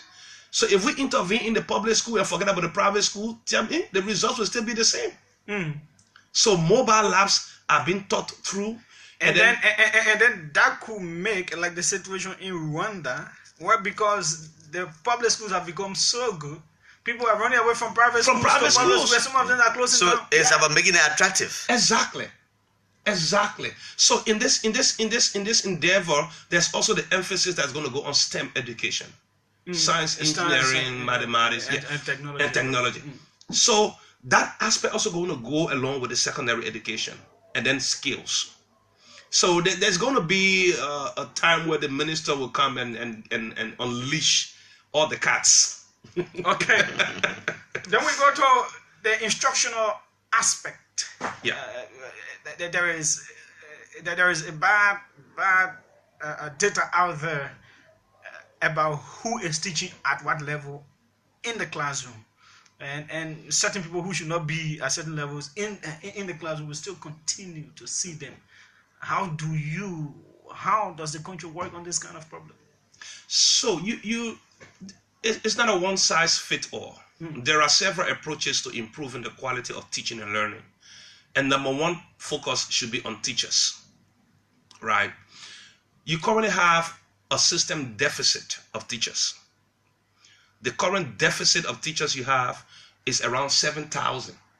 Yes. 7,000. Yes, around 7,000. I see why the 6,000 thing we were hearing about it. Yeah, it's around 7,000 deficit that you currently have. Now you need to address that deficit. Then you need to do a functional literacy assessment of your current teachers to see those who are functionally literate and those who are functionally illiterate, right? Options can be made. You can either decide to improve their capacity where possible if they are within that atmosphere, or you give them servants packages and let them go. Mind you, there is a politics involved. I know. These teacher unions all across the world are very powerful. Look, even the teacher union don't want their name. Look, we had a conference and I heard what they said. The teachers themselves want better teachers. Julia, which one of the parents out there will want to send their kid to a school where the teacher can read? Nobody. So, where possible, approaches could be made to improve their capacity, and those who are not within that atmosphere of improvement, they can do other things in society, but not in the classroom. We are playing with the minds of the nation. Julia, no nation can develop by the hands of the people. No. No. Nations develop because of the minds of the people. When their minds are prepared, when their minds are ready, it will inform their hands to work. So until we invest in the minds of the people, and starting with the young kids, we're not going to develop Liberia. But we know that there was a process about teachers taking tests, and some of them really resisted this. Teachers taking tests, and even the new minister has talked about licensing of teachers and all of that. So all of these efforts, there is still the issue of corruption in the classroom, perpetrated especially by the teachers. Issue of monitoring them as well. So that's why I indicated earlier the supervision and monitoring system. We've now designed the framework for supervision. We've designed the different tools that should accompany the framework. And what we're trying to do now is to digitize the tools. Okay. So we don't have people going and bringing paper back to central office, but a district education officer can visit a school and enter the data directly from that school, and at central office, we can see what's happening at that school. Also, empowering principal to be able to collect teacher attendance data, student attendance data. That is very key, because in most instances, government schools pay more than private schools, yet teachers show up more in private schools than in government schools. They say like government pass around for 1 hour and then they are gone. Because of the accountability system. And that's where someone said at the summit that this issue is not just an enforcement issue, it's also an integrity issue. People who take up the chalk, who go to the classroom, should be people of integrity. If you have been paid for a piece of job, do it. So it's both ways. Yeah. But that system is coming into effect this coming academic year. The supervision system is coming into effect this coming academic year. Okay. Yeah. But it may not be throughout the entire country, because if it is digitized, it can only be at places where you have internet access. Well, we're going to start across the country, but we'll start where applicable with digital, and then where not applicable, we still use the paper base. But we need to supervise the schools and see exactly what's happening in the classrooms. Yeah. Okay, parents, teachers associations, the parents themselves, more and more parents have divested themselves of the responsibility of their children's education. They don't show up at meetings, they don't show up on campuses, nothing. How do you encourage them to see that it is about their children's future and their own future as well. Well, I think this is where we all need to play a role. The media, the system, and everybody. We need a robust awareness system, a robust awareness campaign. Look, Julius, if parents are not engaged with the education of their children, it's also going to hinder at some point the improvement of the kids. Let's assume that kids come home and nobody's following up on them what they did in school. If they had assignment, who's following up them to make sure they did the assignment before going back to school the next day? You know, who's helping them? So there was this very nice program designed in Paris. It was a program designed for immigrants. You know, that's when the Syrian conflict was so high, and you have people coming from Syria, and those that went into France. They found out that the immigrant children were coming to school. First, they had to start to learn to speak standard French. Yeah. But then, trying to teach them without their parents, it became difficult. So in the morning, the kids went to school, but then in the evening, they pulled the parents together also, so that the parents could be able to help the kids. So is the same lesson being taught the students? No, basic literacy was what they were teaching the parents. Okay. So if the parent is literate, then the parent will be able to at least help the child know exactly what the child needs, what needs to be followed up on, so that the child keep consistent with the lesson. So the PT is very, very important. And you know, parent teachers associations are not just there for the students' sake.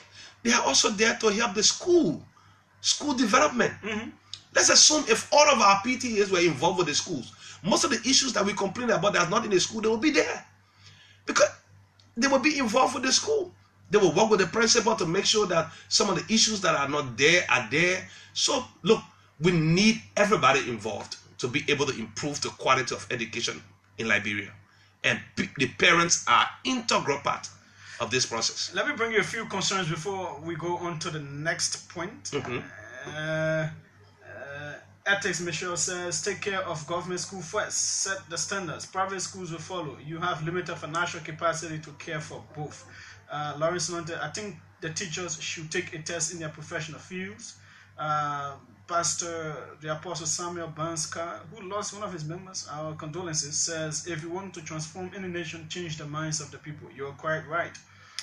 Prince M. Dubba says, in order to accomplish all those plans, teachers must be paid well. Lawrence Lanta says parents are defaulting on their responsibilities towards their kids. And Ambassador Momo J. Kawa says, I think teachers should take tests in their fields. And this is from our live Facebook feed. Those are some of the concerns before I take you to the next point. Indeed, teachers should take tests. Honestly, that's why the minister emphasized the need to establish the Center of Certification and Licensing. And that is coming on. It is by law. It's not what the minister wants. It's in the Reform Education Law of 2011 that this center will be established and teachers will take tests. It's in the law. When you started first, they were running away complaining. Yeah, but they took the test. They took it? Yeah, they took it. Good marks were good. They took it. They have good marks. And some of the principals even failed. Teachers in the school, the principals have failed. Yes, so exactly. They were finding escape route at the test. They didn't know how to come and take tests to become teachers. Yeah, but this time around is going to be a certification test, because when you have license, right, you need to go through continuous professional development to upgrade your license every now and then. Okay. So it's going to be a system approach. And so not just teachers alone, even the principals will have certification and licensing. Okay. So if you don't perform, if your license revoked, you can't even go to a private school to go there and become a principal. I'll tell that test because I got a B certificate in teacher training. I mean, tell that thing I get my B. and also with the issue of focusing on public school, I quite agree. We can focus on public schools in many dimensions, but in areas where we find weaknesses and the government can assist the private school, I would recommend that the government assist. Higher education, it has almost become like the Ministry of Education doesn't have anything to do with universities. That's why it appears to be like. Well, that's not what it is. And I think you should have a show with the Minister of Education.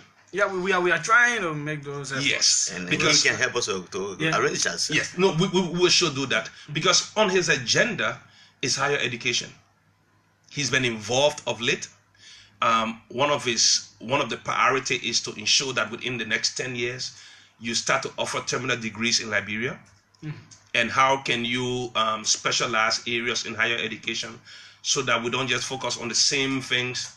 There's a market-based analysis. There are certain skills the economy needs. We need to start providing those skills so that we don't keep bringing workers from outside of Liberia to do like one of the things somebody said the other day, we had to bring people from other countries to weld some irons. Yeah.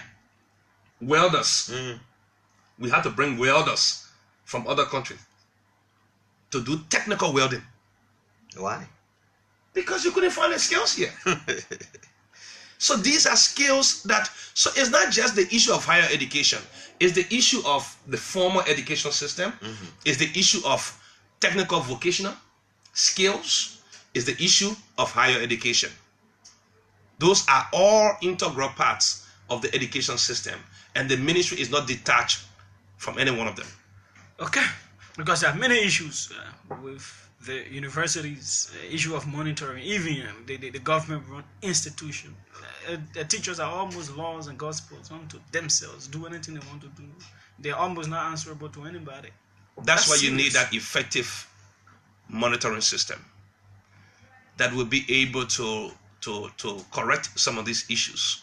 You can have a system of education without supervision. And not just supervision to collect data, but supervision to inform the schools themselves of their own performance. Supervision to support teachers in the classroom, supportive supervision to help teachers in areas where they are weak. Is there a plan? I know that government has this stuff where they send people out of the country for further education, for advancement, all of that, but usually teachers are not captured on that kind of arrangement for people to be sent to be trained in higher education or in school leadership and all of those to kind of advance them more. No, Julius, yes, is. We have about 3 persons now coming back from China. Okay. Yeah. We had about 3 or 4 that came back from Botswana. And in fact, under the US USAID LTTP program, through the Ministry of Education, about 25 or so persons went to Botswana, to Uganda, and came back with masters in different disciplines in education. Okay. Yeah, so it's ongoing. I think the issue is the information is ongoing. Okay. But there are people who are not much interested in education. And when I say education, they don't want to choose education when they get at university level. And one thing Madam President was doing was that they were providing some subsidy for those who entered UL and want to go and do teacher education. And that program was actually helping many people. But I'm told there was encountered some difficult end, and so many of the guys are. They really could not pay the poor money. There was always problem with paying the money. Oh, I see. So that was a problem. Yeah, that was the. So was that on the supervision of the Minister of Education? Yes. And I'm sure the minister, and what was the difficulties associated with that? Well, I may not be privileged with all the information because I'm not in the mainstream ministry work. So, and the Minister of Education is listening. I'm telling you, he's taking that point down, and I will also take it back to him on the issue of those teachers at the university. That's a very important point. Yeah. Okay. It was actually encouraging. Yeah, I think they were giving them some monthly. Yeah, monthly stipend. Stipend to encourage people into education and all that. Okay, his name is David Woos Besa. He's an educator par excellence. He has taught some universities around. I think he's still teaching as well. But he has. Are you in the classroom? No, not very right. Oh, not so very. He's a globetrotter. He said. He is a globetrotter. Yeah, so he's like he doesn't sit down. No, right now I'm working around the system to support effective teaching and learning in our classrooms. Okay, so let's go to the lines. They're already ringing. Let's bring some concerns on our live Facebook page. At least for the second time, we're getting a whole lot of interest in educational matters from people who are staying with us online, watching our live video. Joseph N.K. Kule says education is everybody's business. So I would like to say bravo to your studio guest for his fine explanation surrounding our educational system in Mama Liberia. We hope all those great ideas will be sustained and implemented so that our children will get better education and contribute meaningfully to our society, because education is light. Okay, this one,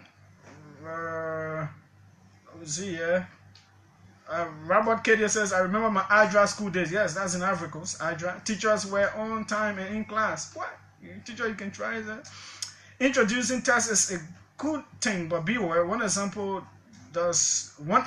does not justify immense capability. In my view, create a continual education program for teachers. With that, it will keep them learning and up to date, preferably online learning portals for teachers. Okay, Eric N. Gonla says, what's the standard for establishing a college and university in Liberia? Every home is now a campus with minimum space. Jonah Kuma says, invest in education. Giawede Victoria Tape says, good morning, guys. Good topic this morning. The education system in Liberia is very bad. Okay, so let's take some calls right now. 080939395 Good morning, welcome. Yes, good morning, Julius, and good morning, JALLAH. Yes, good morning. Go ahead, let's hear you. Okay, I'm Thomas Washington, and I call you from Southtown, Bomi County. Ah, okay. They have some government school in that Southtown. I can remember one small school, right? Yeah, we know Nana small school. A big one? Yeah, Southtown Public School. Yeah, that small school then. Go ahead, let's hear you. This morning, I just want to commend our studio guys. Actually, he explained really did well, and I want to really appreciate the levels of the new minister. We just need to really improve the school system. For one thing, I really didn't get something elaboration to this. Julius, because today you come within a rural area, you find the what? The what you say one thing you didn't get from him is what?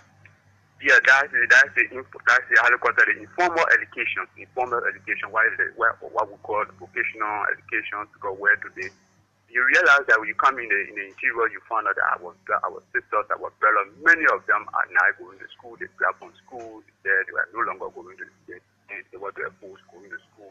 But then they all want to really get themselves into the vocational education, at least to see how better our country. Okay, vocational education. He will talk about that. I'm not sure it's under his watch, or he. But let's take. Okay. Yeah, let's take this one.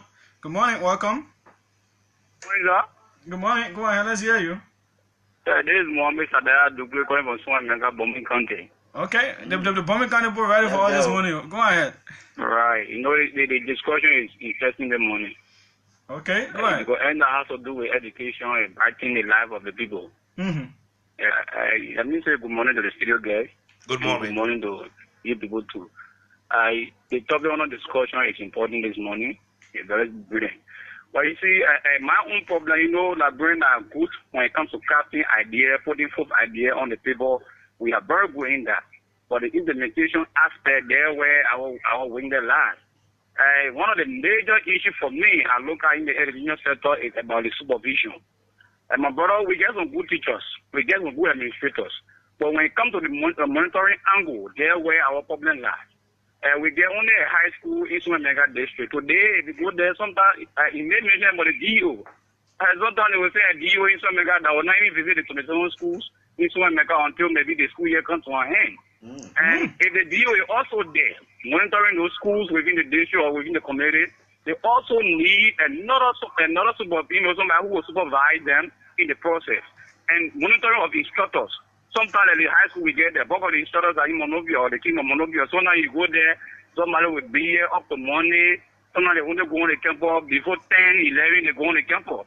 But if the principal making reports and somebody there monitoring them, it will be too good. But nobody monitoring the people go to class. You seem to have you guys seem to have a vice idea of what's happening down there. What is your name?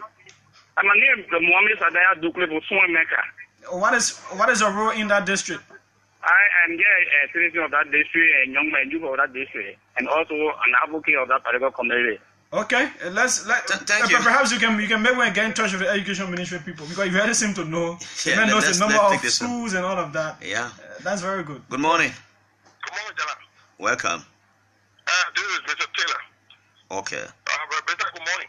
Good morning, Mr. Taylor. I want to make a suggestion.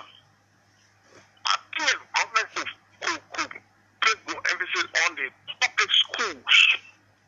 Then the private schools will start to organize, precarious tuition of the fee and not impacting our students with better education.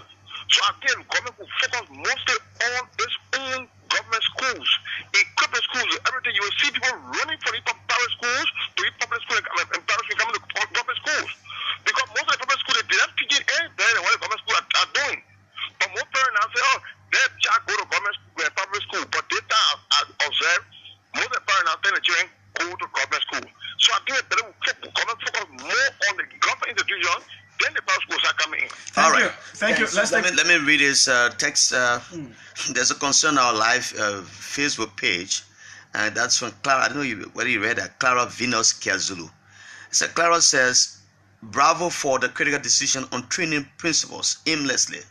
Most principals do not go through the proper training requirements as it relates to teaching and behavioral ethics, but are rather recommended by the owners of the institution to operate private or public levels. Okay, let's take this call. Good morning, welcome. Good morning. What is your name? I'm Joseph Nkiko from Poland. I mean, we already read your comment and you call again. Yeah, but man, I don't put on to now. Good morning, welcome. We read your comment. Good morning. Good morning, go ahead, let's hear you. Joseph want to about organs. Yeah, I'm Melvin Chichi going a phone in from Old Road District 10. Yeah, go ahead. You are the second to last caller. I want to thank your studio guests for proffering most of what you get proffer, especially concerning the structure of schools. So you can get, I took one thing from him, you don't just build schools or you don't just host students in a place called campus. Proper planning and our school building should be different from just an ordinary house. And I also want to thank him on the capacity of the teachers. I think we need to train more teachers. We shouldn't, he said something I want to respectfully disagree with. We shouldn't go the route of severance and then to pay those who have passion and enter the field. What we can do is to encourage them to seek training, sit for training, and then get back to the classroom as a fully trained teacher instead of paying them to go and sit. Okay, thank you. They will consider out of those. Let's take this final one for now. Good morning, welcome. Good morning. Good morning. Rory Bryan, go ahead, let's hear you. Thank you, Julius. Let me say good morning to the guests. I listen to the guests, and let me express this one. Very quickly, I've said it to one or two of them. I have serious confidence in the team at the MOE. And I think that together with all the partners involved, we can move that step up further. But just one thing quickly, the quality of the lesson, the conduciveness of the classroom, the structure, the infrastructure, and all these things, they can be good. But let me just draw my own personal attention to one thing. But I think as a minister, you can lead a team. No, the man's not a minister. The man a GP email. Oh, okay. But I read on your phone it says deputy minister of building. But anyway, I'm also an educator. I'm not different station. Yeah, but thank you. But I put it this way, recklessness I enter the classrooms. Recklessness. So just walk around in the morning. Stand up most of the time you in studio and see our students going to school. The beginning of the classroom, the beginning they do scanning. They cut the trouser, they can't even squat because the squat the trouser was here. Those little guys take the scare and roll the trouser way up to their breast. They are eyelashes, they are dark in their hair. They got all kinds of things on their nails, finger nails. The beginning got no string on their shoe, the shoe open, they get moving. They even walk the street with their shoulder on another student in uniform and they're walking on the street walking. When we were in grade school, when you even walking with your female colleague, and you see a person, an instructor coming, my man, there's a distance. There's a distance because you don't want to be seen that you're walking with her. I don't know, we want that, and they didn't send people out to go. Thank you very much. Let me hold you there and take this international call quickly, and then we'll go back to him. Good morning, welcome. Yes, good morning, my brother Julius and big brother JALLAH. My name is Prince and Sharif, and I call you from Maryland, the USA. Okay. Let me extend thanks and appreciation to the studio guest, and I want to say thank you very much to the OKFM family for inviting him in studio. The issue of education, I think we outrightly, outlined this major intervention by government. As an educator myself, my concern is drawn, especially when it comes to the issue of the hike in school fees, especially the private sector. I really want for the government, through the Ministry of Education, to really look at this particular issue, because there are private schools who just, charge any fees anyhow, at any time. So I think it is important that the Ministry of Education look into it. Thank you very much, Prince Sharif from Maryland, the USA. Let's go back to you. Many concerns. Yeah, I mean, education is always this interesting topic. So let's take from the first one. One of the callers talk about sustainability and implementation, that we are good at crafting policies, but implementing them is a challenge. And what I would say to that is, I mean, you can tell from the past. We came to not this studio.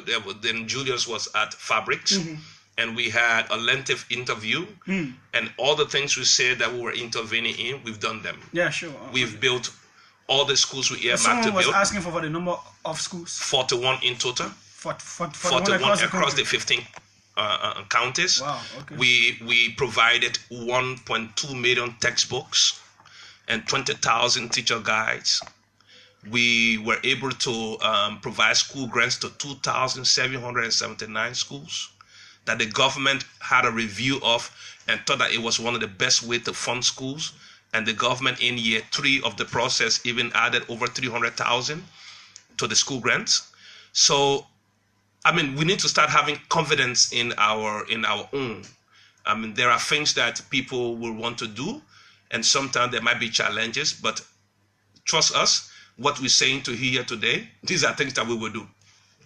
On the issue of vocational and skills, the way the law is structured and also the policy is structured is different. Many people don't know that the informal TVET sector is now with the Ministry of Education. It falls on youth and sports? Youth and sports. Okay. We deal with the formal. So when you start to go into the informal, then that's youth and sports. Okay. So, and it's also a relevant area that we need to invest in. And Mohammed Duklit talk about ideas are good, but implementation, yes. Monitoring the classroom. I just provided the information that we've designed the framework for supervision, and that includes tools for district education officers, tools for principals to use at the school level for classroom observation, and also by the DEOs. Now the system is going to be done in a way that each district education officer will have a plan of the number of schools they're supposed to visit per month.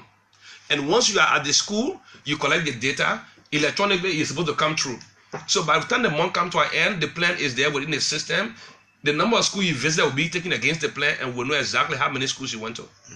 Now, is it possible for somebody to just go there and fill the form from somewhere else and send it through? Well, we're using the GPS coordinates to help us in that regard.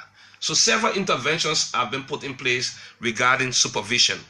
The issue about focus on the public schools and then the private school was shut down. You see, that is an excellent idea, but you start to do that when you create the exhaustive capacity. If we have the number of schools, public schools, in the various locales, then you can start to take that kind of approach. I just named about 5 or 6 communities that there's no public school. And then when that happens, it coerces the private schools to reduce their school fees. Exactly. So the idea from the legislature is a good one. Let's build more schools in areas that need them, and then equip them in such a manner that people will have options, and they will not go to those private schools. They will go to the public schools. And so that will address some of the issue. The issue of school leadership, that caller was right. In 2015, Julius, after the Ebola, You know, there was this hazard payment for private school teachers, right? Yeah. And then collecting the data to inform the payment was a challenge. We took on that role. We collected the data. It will amaze you to note that some principals of high schools in private schools are themselves just high school graduates. Yes. That is unique in the rural parts of the country. Exactly. Not just rural part. In Masorado. Tell me something. In Masorado. So the school leadership program is a very good one. And when the government sets the standard and roll it out, they will require private school to conform. So that for me is an excellent piece that we need to take cue from. The other issue has to do with that's the same worry talk about recklessness of students. That also comes with the whole atmosphere of the school climate and everything. It's a joint intervention with the family, the parents. How are your kids living the home? Their home, yeah. Yeah. And sometimes I wonder whether some of the kids who go to school, their parents actually monitor them, because a child goes to school, his trouser is like sewed on him like so. He just lied and they sew it on him or so. And he cuts the leg of the trouser, and it's very, very tight on him. The first thing, who pays the money for the trouser? The parents. The parents. If I'm paying my money for your trouser, I will determine what kind of trouser you wear. Okay. Well, there are too many issues, and we can go on and on for the next 2 hours. His name is David Woosbase. Thanks for honoring our invitation. As always. After we met at a program, I said, well, Papa, we got to bring you home. Thanks a lot for being here today, sir. Yes, Julius, thank you. Okay, we take a break. Our next guys, politics, we go into a tough talking. Former lawmaker Richard Sagbali is already in the building. This break. It's going to be on the beat. If I'm a girl, I swear I love you. Anything I can do for you, yeah. You are the only one for me. If I'm boy, I swear I love you. I can't do without you. I said, baby, you are the one for me. I swear, some woman to tell what up. You fun and your body got a butter. That only you, I take it to the bottom. Baby, oh. Baby, oh. I swear to my mind to tell what up. Boy, you bad and you make me melon butter. That only you, I take it to my papa. Baby, oh. Baby, oh. My beauty not play. Jelly color in my how you cut and spare. You sweet pass. Kill it with it. Kill it with it. My queen.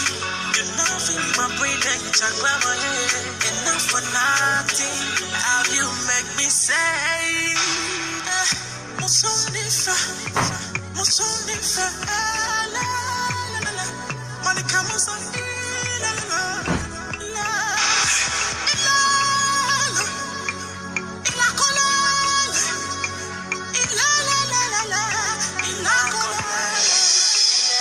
if I'm good, I swear I love you. Anything I can do for you, yeah. You are the only one for me.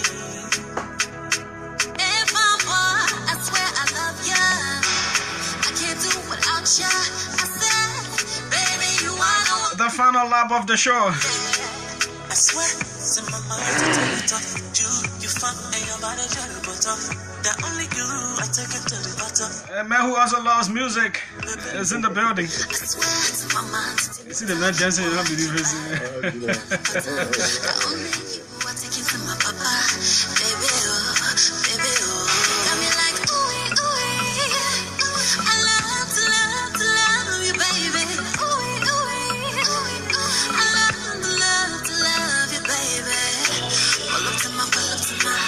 Quincy B, he's dead and gone, but the voice lives on. With Sweets here.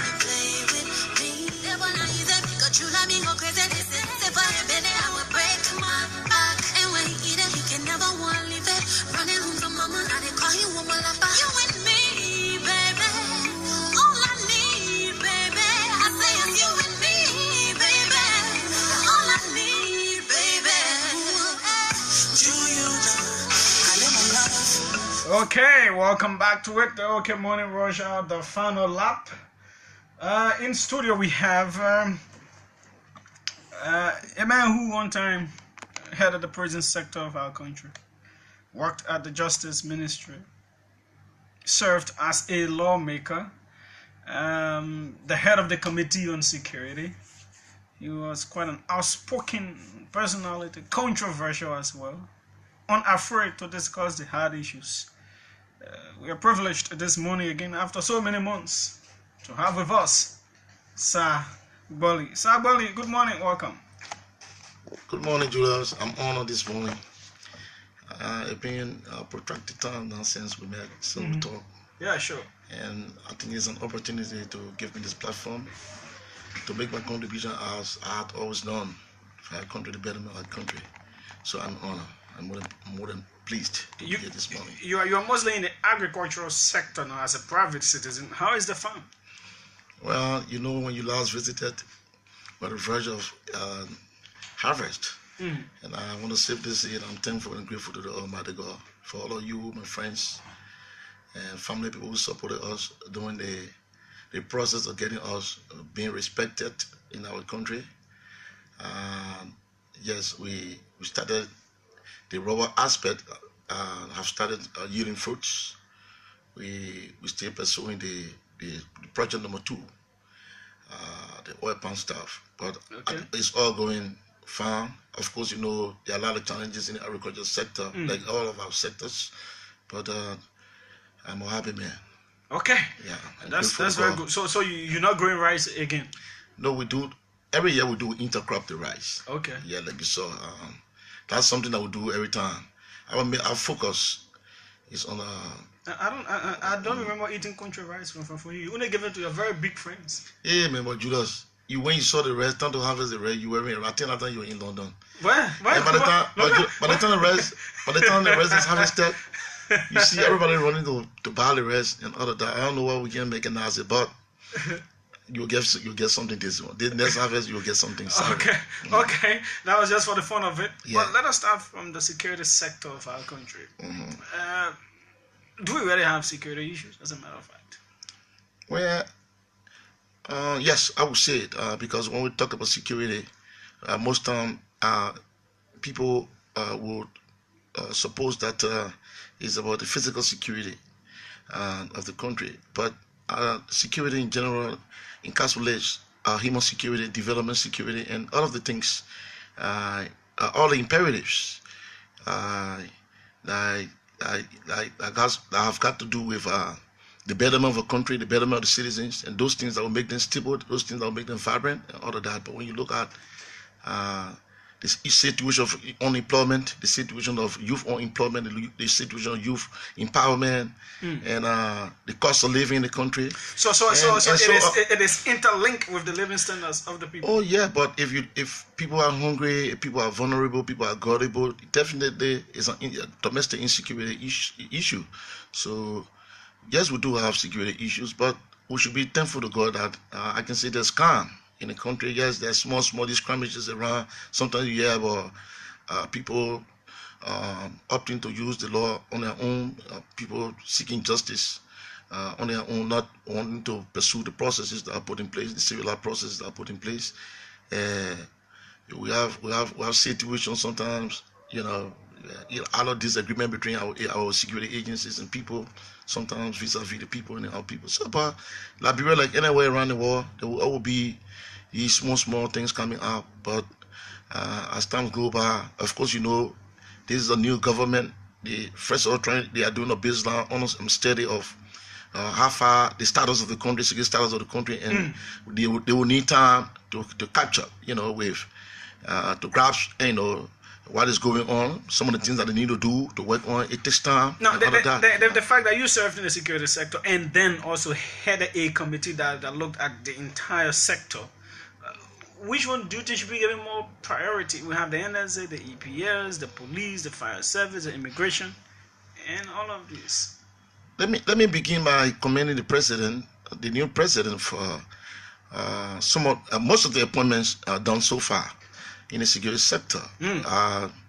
When you look at national security and SSRO, and it's the whole architecture. It's not only the what happened in the surface, but you look at the engine, and the engine is the driving force for the vehicle. For example, the NSA, you have a very, very good NSA director. Pearson, that's someone that I can vouch for. The immigration, for example, Councillor Reeves. Oh, yes. He has been a long time. Oh, Jalen, our boy, he's okay. When you see a team of officers, they seem to with the police. Some of the guys there might not be so popular as people would think, but so thus far, when you look at the SAS, you got Trickle Rowers, you got Wallow, and the other folks there. I think the appointments are quite good, but it doesn't stop there. We hope to see their performances. And other than there are a couple of agencies that we think that they should still be looked at in terms of the kind of appointments and other that. But like again, what? You see, sometimes you only know Julius's capability and capacity until you try him. So it's just still soon to misjudge people. But for me, I'm not looking at the kind of appointments and everything. We are looking at all the things, all the different imperatives, the support to the agencies, the capacity, the government, then of course the military. We have the former chief of staff and minister of national defense. We got the former deputy chief of staff. Do you think that was a very good appointment? Someone who was head in the army and also. I think if you look at the situation in the army for the past 10 years or so, that was a prudent thing to do to give people the opportunity from inside to show that Jews to continue with the if you have the former chief of staff with the requisite experience and education like Zangas has and then Prince and liking them to take over the whole defense ministry in the army, I think it's a good thing. And Jordan, my former student, I was privileged to attend 1 or 2 semesters. Of course, you know, first degree is in criminal justice. So that's someone I'm very proud of. And, you know, we've been helping around the country. I think we should give them the opportunity to make themselves, to better those institutions. Of course, there are challenges all the time with the issue of budget, the issue of support. And that one thing I want to emphasize today, if you want to own the security sector, if you want to own a woman, you want to own your children, you must invest in them. This thing where Liberian people think security is supposed to be a group of few people or people who ain't got no other thing to do. So you treat them any kind of way you want to treat them. You treat the security sector like a secondary priority. I think you need to remove those people in authority who think that the security sector should be treated the way it's being treated. But let's look at this new government. Let's see what happens when this new budget is passed. Then we will be able to judge, and after 1 year after the first fiscal period, then we'll see how far. Because these people must be given the tool to work. Their capacity should continue to be built, because security is about dynamism. Every time there will be new security dynamics here and across our borders and transnationally. Of course, you know what happened last night in Belgium. This guy hid between the 2 police or female police officer staff then, and then disarmed one of them and ran in the crowd and shot and killed 2 persons. So every day there are new tactics, new dynamics in international security challenges and all over the world. And because of terrorism today and because of globalization, the closeness of the war, we should be watchful and keen enough to. So how do we as a small country, when big countries are still grappling with this thing about terrorism? So that's why I brought it that way. So what effect them could affect us? And so when there are those kinds of situations, you take cue from there, and then you go back in your drawing room and plan properly. We want to admonish them, the National Security Council and the security sector, to continue to be watchful, to continue to be mindful, and to be prudent and effective. And for this to happen, they must be given the kind of support that they deserve. Okay, now still with the security, if you look at the police, you know, you look at the police, you look at the army, but mostly the citizens interact with the police. What kind of support should be given the police? The police still has an all-time low morale in the entire security setup. What can be done to make better the police's morale? Yeah, but you see, I just intimated that there are still challenges all over all the sectors. You see our country. Look at the exchange rate in the country. Look at our economy. Look at the sectors are supposed to invest into to bring relief to our people. For example, agriculture. How much support goes to agriculture from the government? Look, Julius, you have your children, like our parents born us. You have to define clearly the priority of your children. And you know, amongst everything else, education to your children is the best gift you can give them, because that is what you're going to leave with them, for them, for their lives to change and the rest of it. Amongst other things that affect the country, we should be looking at the things that will help us, that will change the face of the country. You know, this government just came, and of course, it's a public notice that this government inherited huge deficits in everything. No money, no this, no that.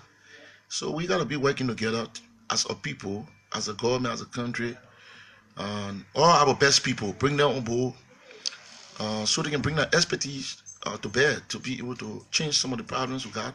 And I see a semblance of that when we look at the appointments made by President Weah. From day one, he manifested and demonstrated reconciliation. For example, he went to my county, my former colleague, the then Speaker Emmanuel Nukwe, the running mate to former Vice President Bwaka, and gave him a position in the government as one of the first appointees, and I think is laudable. And so this man being, I can tell you, politically, you know, let's put it aside, but and when you talk about competence, talk about brilliance, you know, Emmanuel Nukwe is one of our best from our country, one of the best from our country, and it is an opportunity, even though he was on the other ticket, the main opposition ticket, but to have been appointed, it beats my imagination to see a typical Liberian man taking that kind of action. So President Weah should be lauded for that. Why is a typical Liberian? Why you refer to President Weah as typical Liberian? All the other people were not typical Liberian. They were president. I know people say, oh, you want to bring a Taylor thing. The only other man I know that behave like that to look at opposition people and get authority and get power is President Taylor, former President Taylor. And for we have to do that, President, we have to do that. I think it's laudable. President Sully did not do that? To bring opposition on board? He means major. Look, my friend, thank you. Look, my friend, I don't come here today to get myself involved with people who devalue our country more than they merit, okay?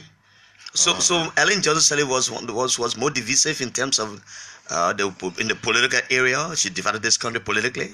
Do you know how people judge the efficacy of law enforcement when there's reduction of crime in society? Can you sit there, you JALLAH GRAYFIELD, and tell me that Liberia, she left this country united? Don't want to say she failed. You tell me. But in law, admission against oneself is the best evidence. The president of the country can tell you, say, I fear in reconciling the country. I fear in the fight against corruption. What do you want to hear from my mouth?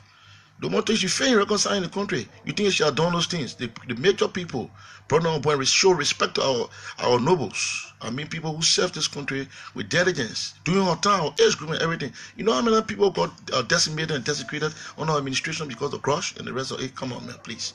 Look, I want to hear President Weah for that step. There are other people from the opposition. See from her own government. How many presidents from our government that were retained by President Weah's government? So people ain't like it. Some people ain't like it. You know, they might not be the favorite people. The people favored by majority of the people in the public. But the fact that he could muster the courage to retain people. You know, people who are critical of him, negative about him in the government. And I think he's a reconciler more than anybody can believe. So I want to hear him for that, and I hope that you'll continue to do so, because one advantage I think he's got is being a neutral person, so to speak, in everything that happens in the country. It is an opportunity to bring everybody together, because to be an arbitrator in negotiation, in peace building, you must be trusted by all the parties. You must show neutrality at all costs, at all levels. So I think he's fit in that position, and we should all pray that first and foremost we can reconcile our country, because that's the most important in JALLAH. When we understand, when we resolve that this nation state, Liberia, belongs to all, is our common patrimony, and we put everything aside and try, because we know where. In terms of anything, there's no comparative advantage. We do not have any comparative advantage. I can tell anybody for free. We don't know before I say competitive advantage, and you know the war is progressing. the world has transcended from the concept of comparative advantage to competitive advantage. You go look at countries around the world, people are becoming more competitive. They got something that people want from them, except our raw materials and the general thing that God gave us. They found Greenland all over, Raya Monserrato all over. What do we have? We can't even produce slippers, raw slippers. We still selling, people still forcing us to sell a raw to one firestone, one place. Who decide anytime to buy a raw, they don't want to buy, they buy your crops, they don't want to buy. Plums come, when plum season come, after plum season, you can't see no plum, you can't see no mango. We can't even, the continuous come to the port, they're going to go empty. We can't get US dollar, no foreign exchange, because we ain't got nothing to give out. I mean, come on. So we should not be fighting. We should be amalgamating our synergy as a people and looking forward to the country. I mean, looking forward to each other. Let me pause you there and take it to another level. There are so many issues we want to talk about today. Paramount among them is a security issue. UNMIL has withdrew all of their forces. That is a drawdown, a complete drawdown. Official. And now the issue of security is what is concerning Liberians, whether we can actually manage our own security as a nation and people. You come from the security sector, very versed in that area. Where do you stand on the security sector? Yeah, well, we embrace the SSR following the CPA in Accra, and since then the United States government took charge of the rebranding of our military, and from the performance of our military, you can see that we're doing well along with all of our donors and all our partners. Today we got people in peacekeeping. The same thing with our police force, I'm a police service rather. They were trained in immigration service. I remember one time I had to go to Asofanso in Ghana to witness the graduation of our Bula Patrol, and all of the other agents. I'm aware that the NSA people have been sending people in different areas to train them, our investigators. A lot of our young people from the police went to the FBI Academy and are back. So all we need to do as a government is to own this SSR process by continuing to support the security sector, and to do so, those with the owners. And that's why I want to refer my colleagues to the Constitution, Article 34 B and C. This responsibility of the security of the country is the responsibility of the legislature. Yes, it is shared by them and the executive, by and through the chief executive, the commander-in-chief, but primarily the formation of the security sector, the support of the security sector lies with the legislature, and I think they should take seize of this responsibility that is cutting up for the development and forward movement of every country. Security is first, and when we say security, they should also be looking at human security. What can we do to bring jobs? Look, Julius, this is my suggestion. I always said it. If a little Saboli is able to at least provide something for 10 persons to have at the end of every month on our farm that you went to several times, why can't this government invest in the things that make China great today, in the things that make America great today? Agriculture, we got it.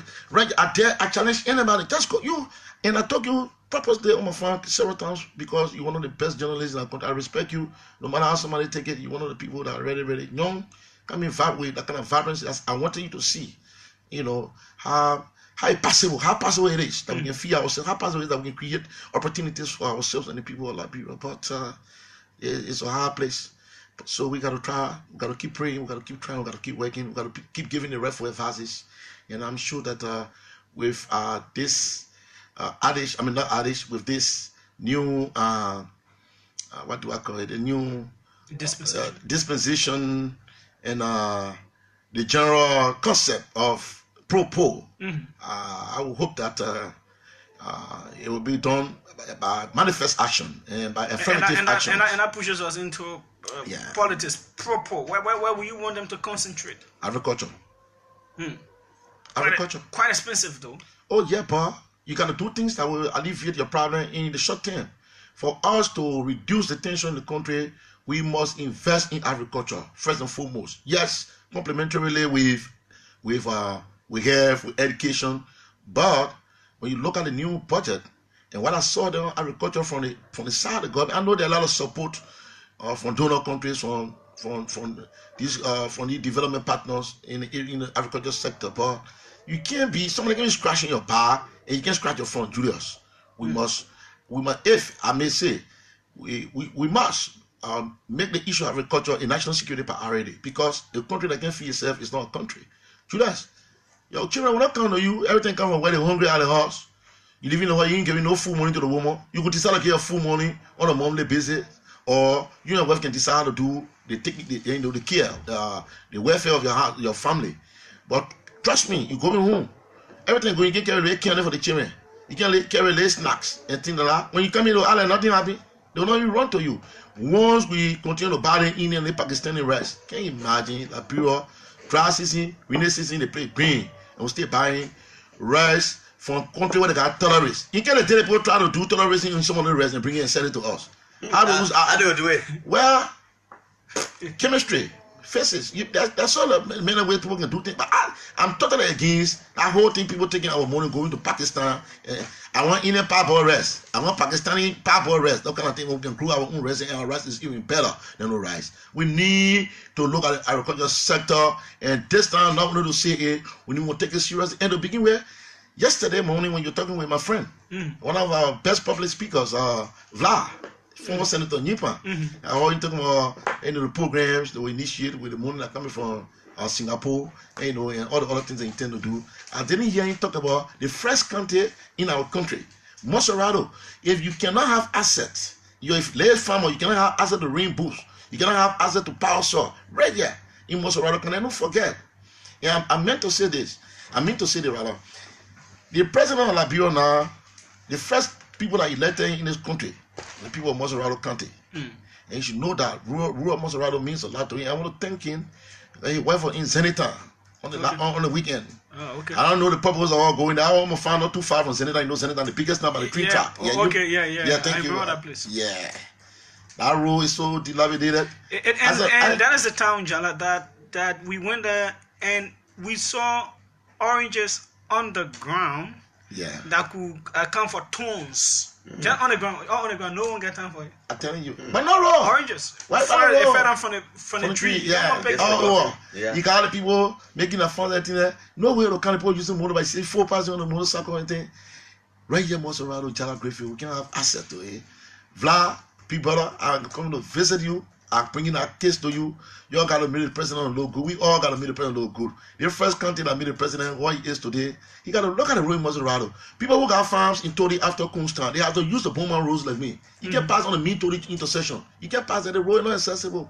You got your yard, you cut the grass in your yard and see you want to go clean it. You want to go clean it. The other people who are important too. We are everybody. No, but you see, we are a country. The face of the country is Moria now.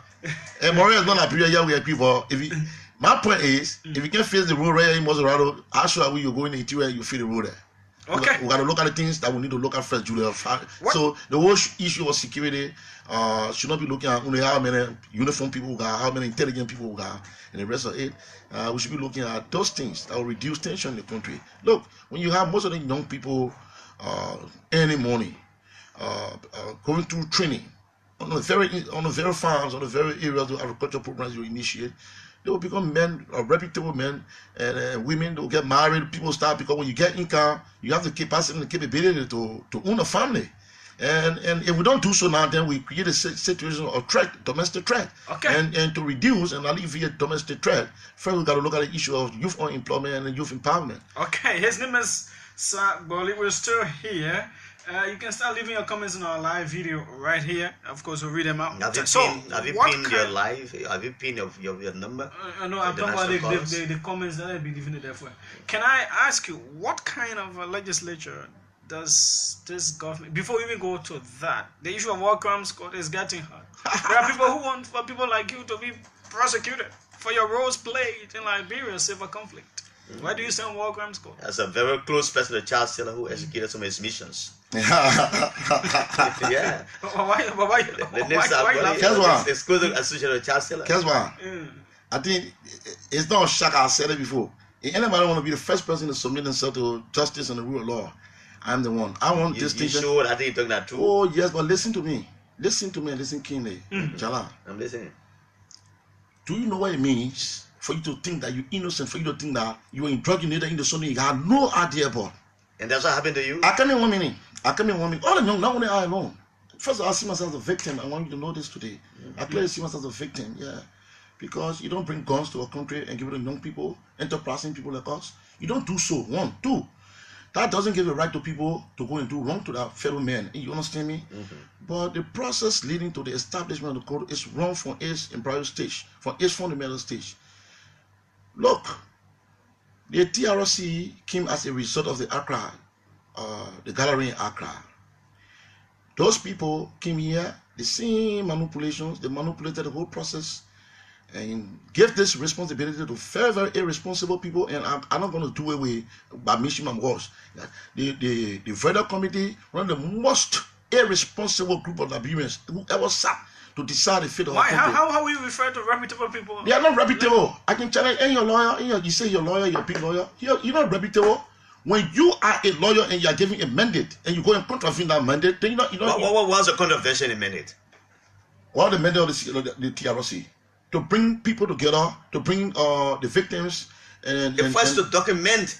Excuse me, we're not going to go into the cases verbatim on the document that established TRC. I'm saying to you, I challenge further to adduce one evidence that he ever called the jail family and the body family. Say the jail family say you went to the village and burned a village. But those people listen.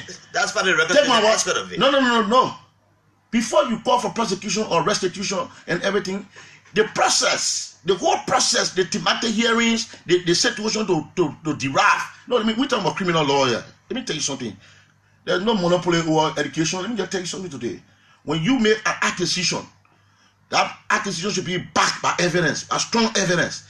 I'm telling you, maybe you say, oh, somebody, yeah, you wanted the Taylor president. Okay, yeah. So if you say the Taylor president, yeah, how about the federal man who supported the interim government who found the black barrel that kill people? You know how much step my man got killed in Abel? Because the force intelligence get the ECMA plane went and bombed the people in Firestone and killed our people indiscriminately. Oh yeah, he supported you are part of the oh yes, I'm accusing him. He part of it. They let me so rest in peace, the old man Chief Kafuma Kone. You don't know you supported you anymore? No, let me tell you something.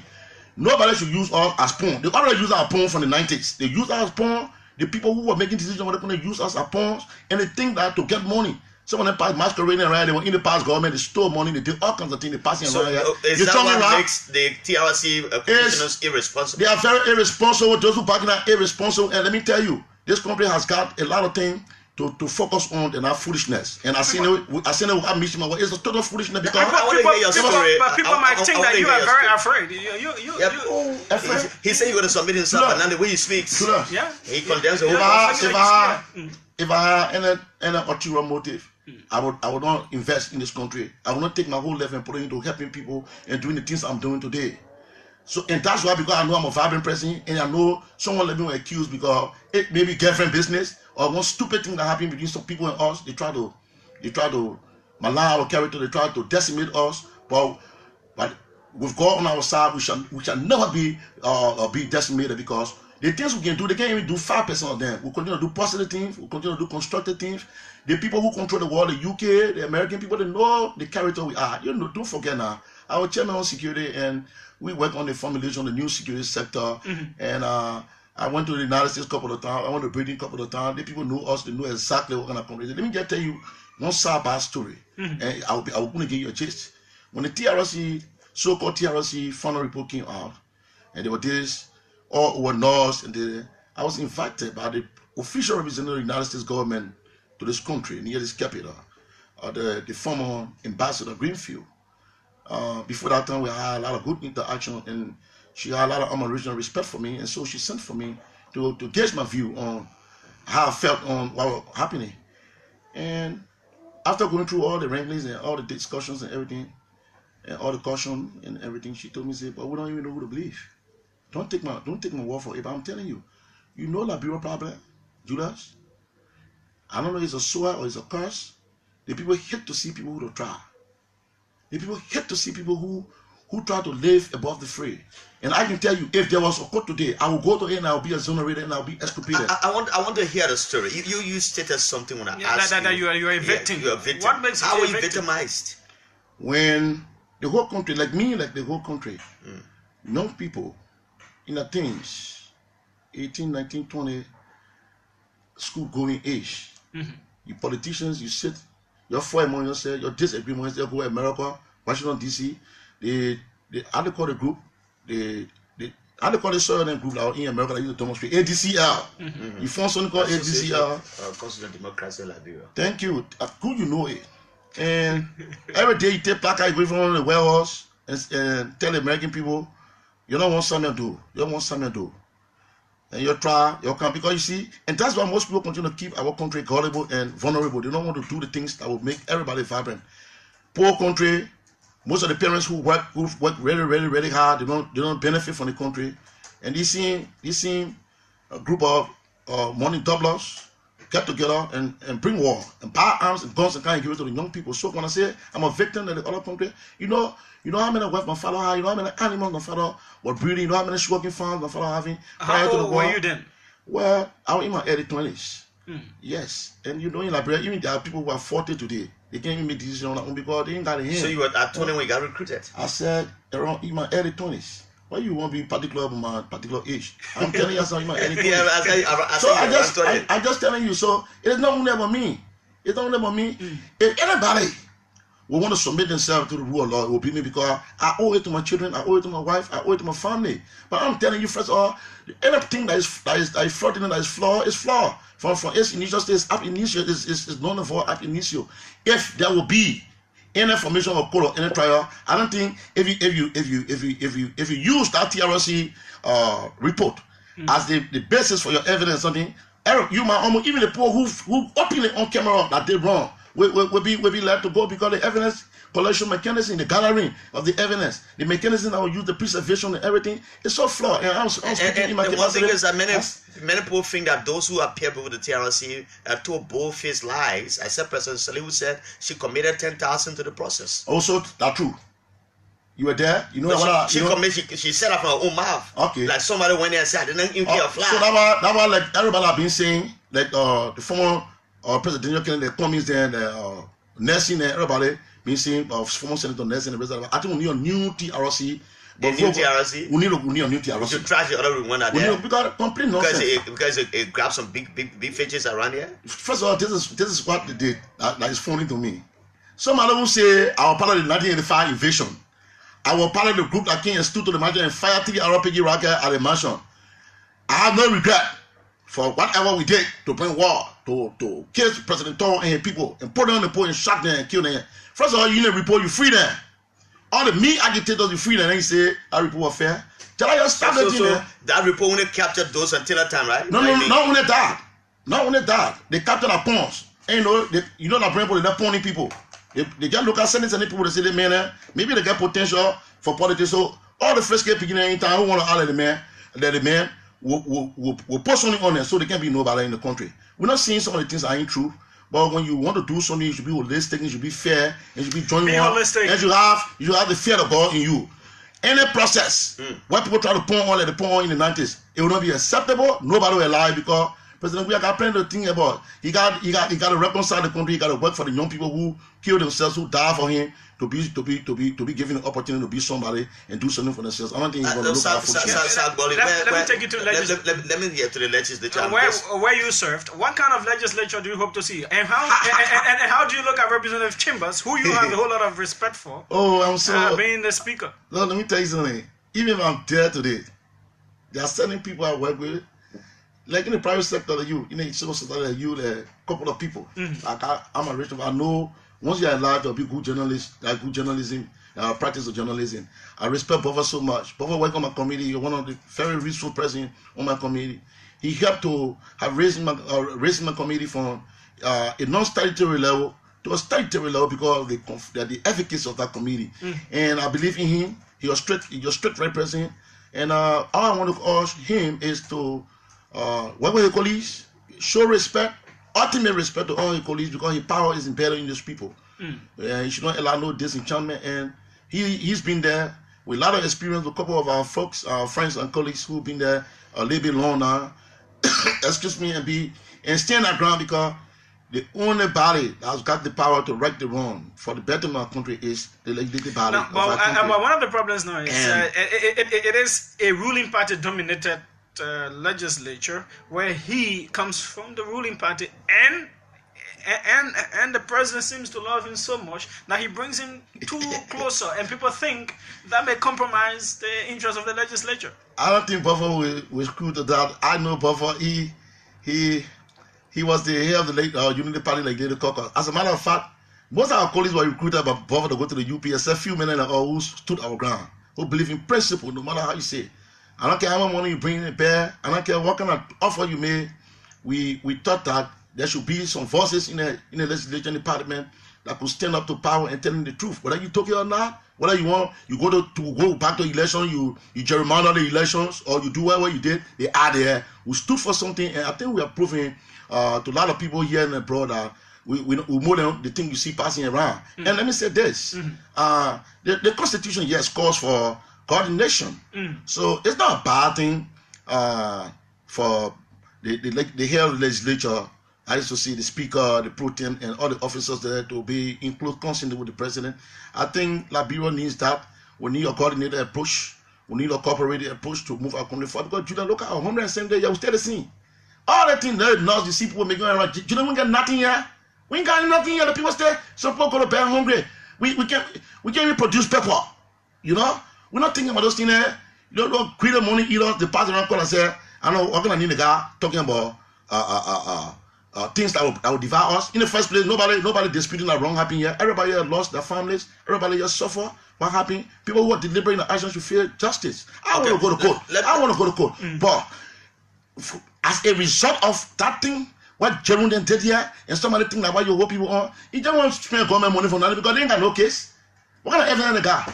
Okay, let me take you back to the government issue. You were at the legislature when the issue of asset declaration came about. If you're one of those who say you have nothing to declare, and now the noise has come again about Ambassador, we are declaring assets. And a lot of people who are in government have not declared their assets, and that's a cry of the Liberian people. Yeah, we'll talk about democratic governance and transparency. Okay, we'll talk about democratic governance. It requires that you work with transparency and with clean hands. I think it is a condition precedence. And with your father, Lord, listen, that I get nothing thing. I always said to you, we went out a party, and I get nothing. The whole decoration thing, okay? Hey, I was being frank. I was simply telling Mr. Chris Selly of the Unity Party, and you know. So the man was a media man, he said. Media, well, maybe they're listening now and I'll deal with you. But you're too small for me. I'm a nephew now, don't forget Chris, my friend. But you know, so now, when we used to tell the children, they all the exuberance about President Selly, people want job in government, people want to do this. You take it easy. How can you, Julius, be my friend? We went to a party and we're having conversation off the microphone. About who they're supposed to, who's supposed to, where the declaration should start from, everything. Or Balaman, I mean, what was needed? I don't even get 10 or 3. I get. But you're in the legislature? Oh, yes. It was my responsibility to do. Did you declare as people going there? Before going to the legislature, yes, we did. So then what they did, you get nothing. But definitely, they were talking about tangibles. If you talk about intangible, I'm a so what happened between your Chris now? Let's hear that one. So we have election and everything, not really, how the mark on.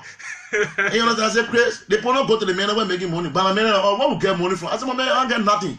I get nothing. And it's a fact. I like that. And even today, somebody will say, oh, man, I'll see your farm. We'll see the other bathing place. We'll see the, you can't for me. You can't get to those situations. If you came for my mom, for my children, you say for me, it is mine.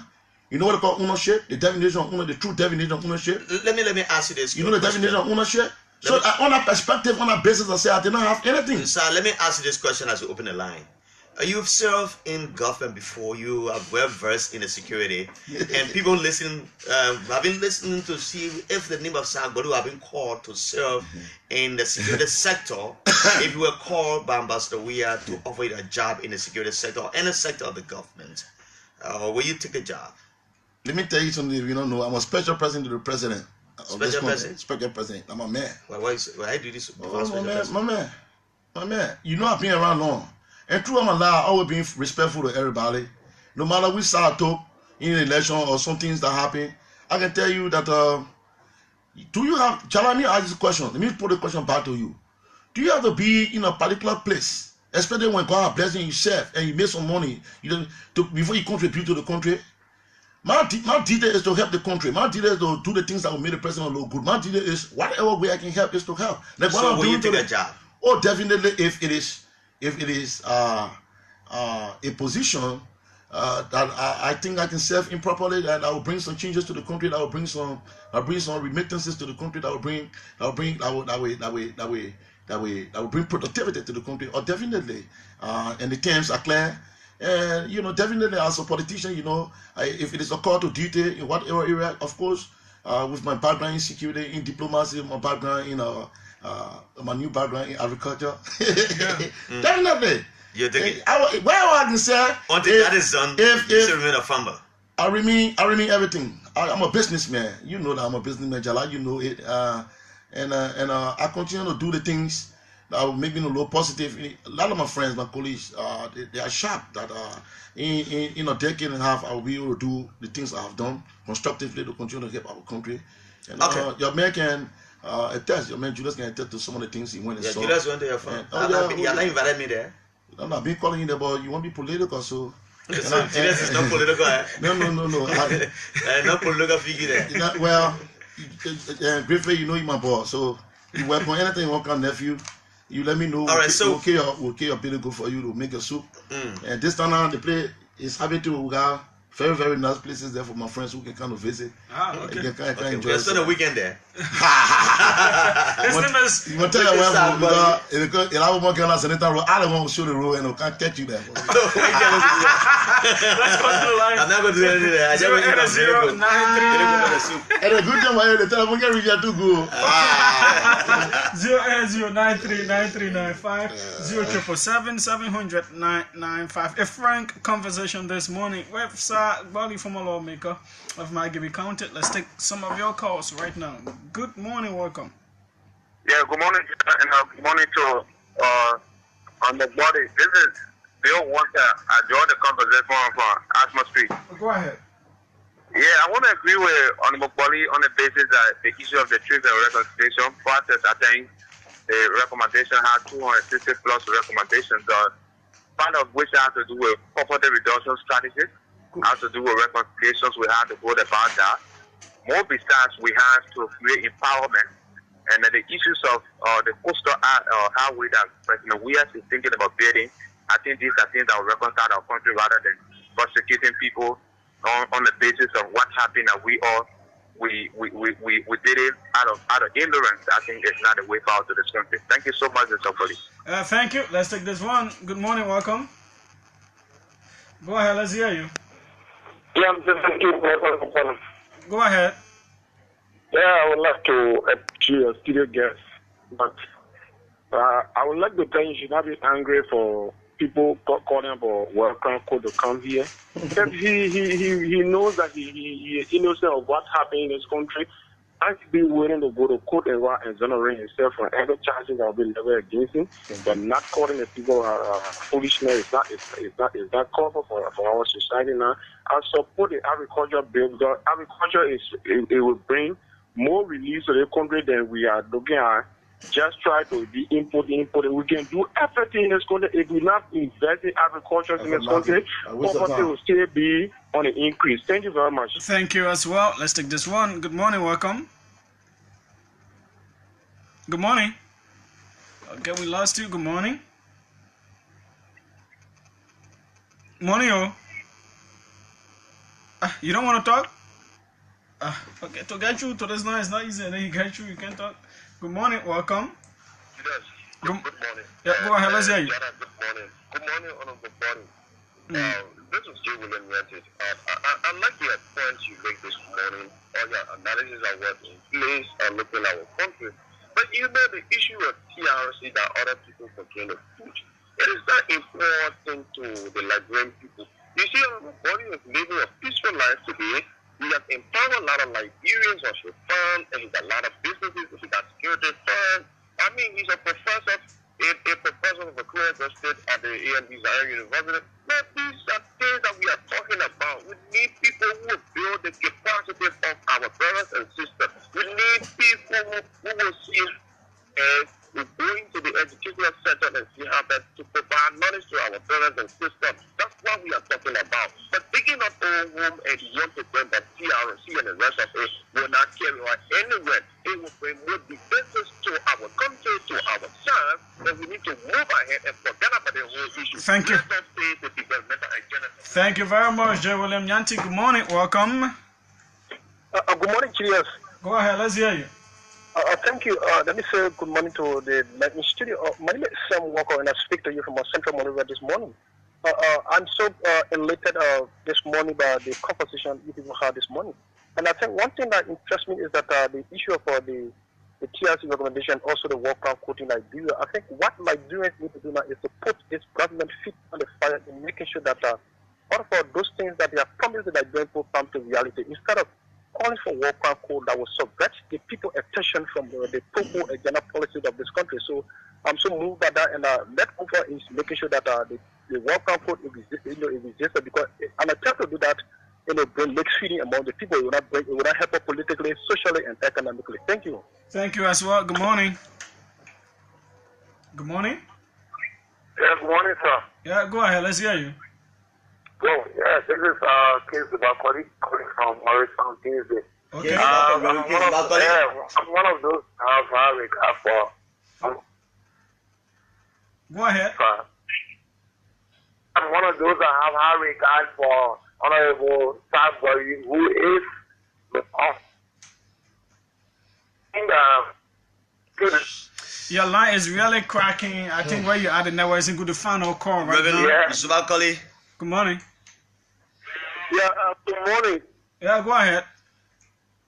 Yes, my name is Minister Odysseus, and I join you from Electoral District Maputo, precisely the Watusi community. Okay. And let me say good morning to your city guests.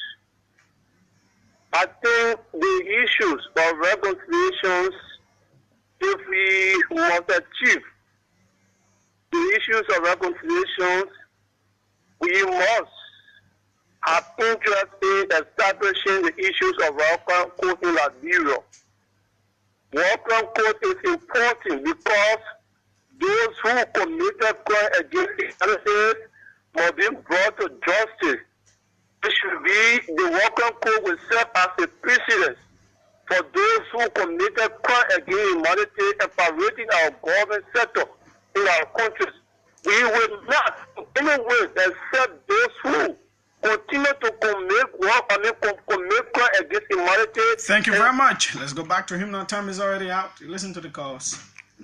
Let me tell you, Julius, I want to say thank you for you and JALLAH for affording me this platform. I hope that maybe one of your sisters can invite us so we can expatiate more on our own thoughts about the issue of justice. As a lawyer, I don't think I should be against the issue of justice, but anything that has the propensity to derail our fall of women, I'm against the female. Let me tell you, people are so wicked. You know, let me tell you, if anybody out there who thinks you use the war crime to want to make president, we are government will fail.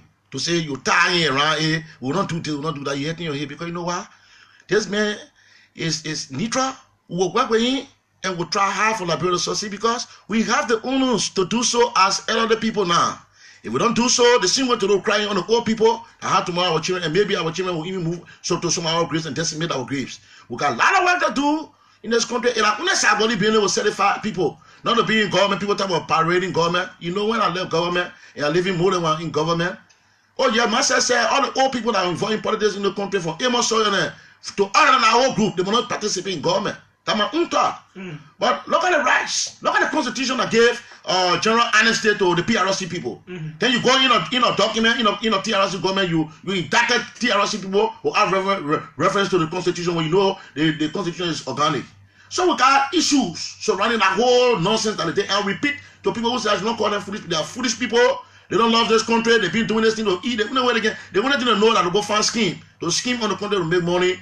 It will not work here. Nobody will allow that foolishness to happen because it's not in the interest of the country. But the grace of God will not happen. And President, we are government will succeed because Liberia have some of our 170 years. Nobody, nothing happening here. Everything people want fight. I'm gonna play in Tony like play be here. Anybody ready come for me there? Thank you. Thank you. Man, you man. Come on, man. Come on. You know, I'm a wife. I got in my own country from the people. Run away from these little boys who passing. They want to go to government and steal. Then after some time, they go to the opening institution to go to start picking first with people. Most of them got a case. They will be older in age, but the kids, because they ain't got nothing yet, they ain't got no vibrancy. They can show you in a 5%, 10-year-old person they not made a left to teach in the country. They are all kids, they are small boys, they don't know what they want, and they will not allow them to own man this government.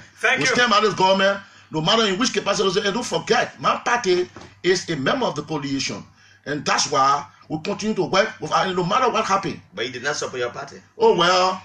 There were two elections. We have phase 1, phase 2. Go and do an in-depth investigation, find out my contribution. You think that one we put or support political party endeavor? There's so many ways. So many ways. So okay. I'm a member. I'm a shareholder of the National Patriotic Party. I'm a bona fide member. And because that party went to a coalition. Well, you lose yourself to another party. Well, no, I went to a party. I supported a candidate. Yes. And then afterward, you had some swinging. Oh well, if you ever saw me in any United Party activity. Let me doubt on that. I should not wake up. I never ever supported ALP activities. Oh yeah. No, because URE. I supported URE, and after URE, that was it. And I did what I have to do, and my party knows that I'm one of the most loyal person they can depend on. And I will continue to support my party so that we support the coalition. Because have you been accepting your party now? You be on time. You're one of those two guys who are reconciled. No, but me and nobody have partner.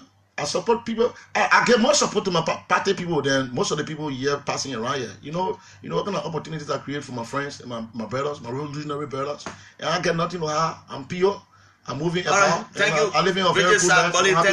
Thanks a lot for being a guest on the Open Money Rush. You will give him 2 hours and you still want to talk. But thanks a lot. That's how we go home today. I'm so gratified and thank you for the opportunity. Okay, thank you very much. And that's how we go home. My name is JULIUS JALLAH, and I will be here again tomorrow morning. Oh. I swear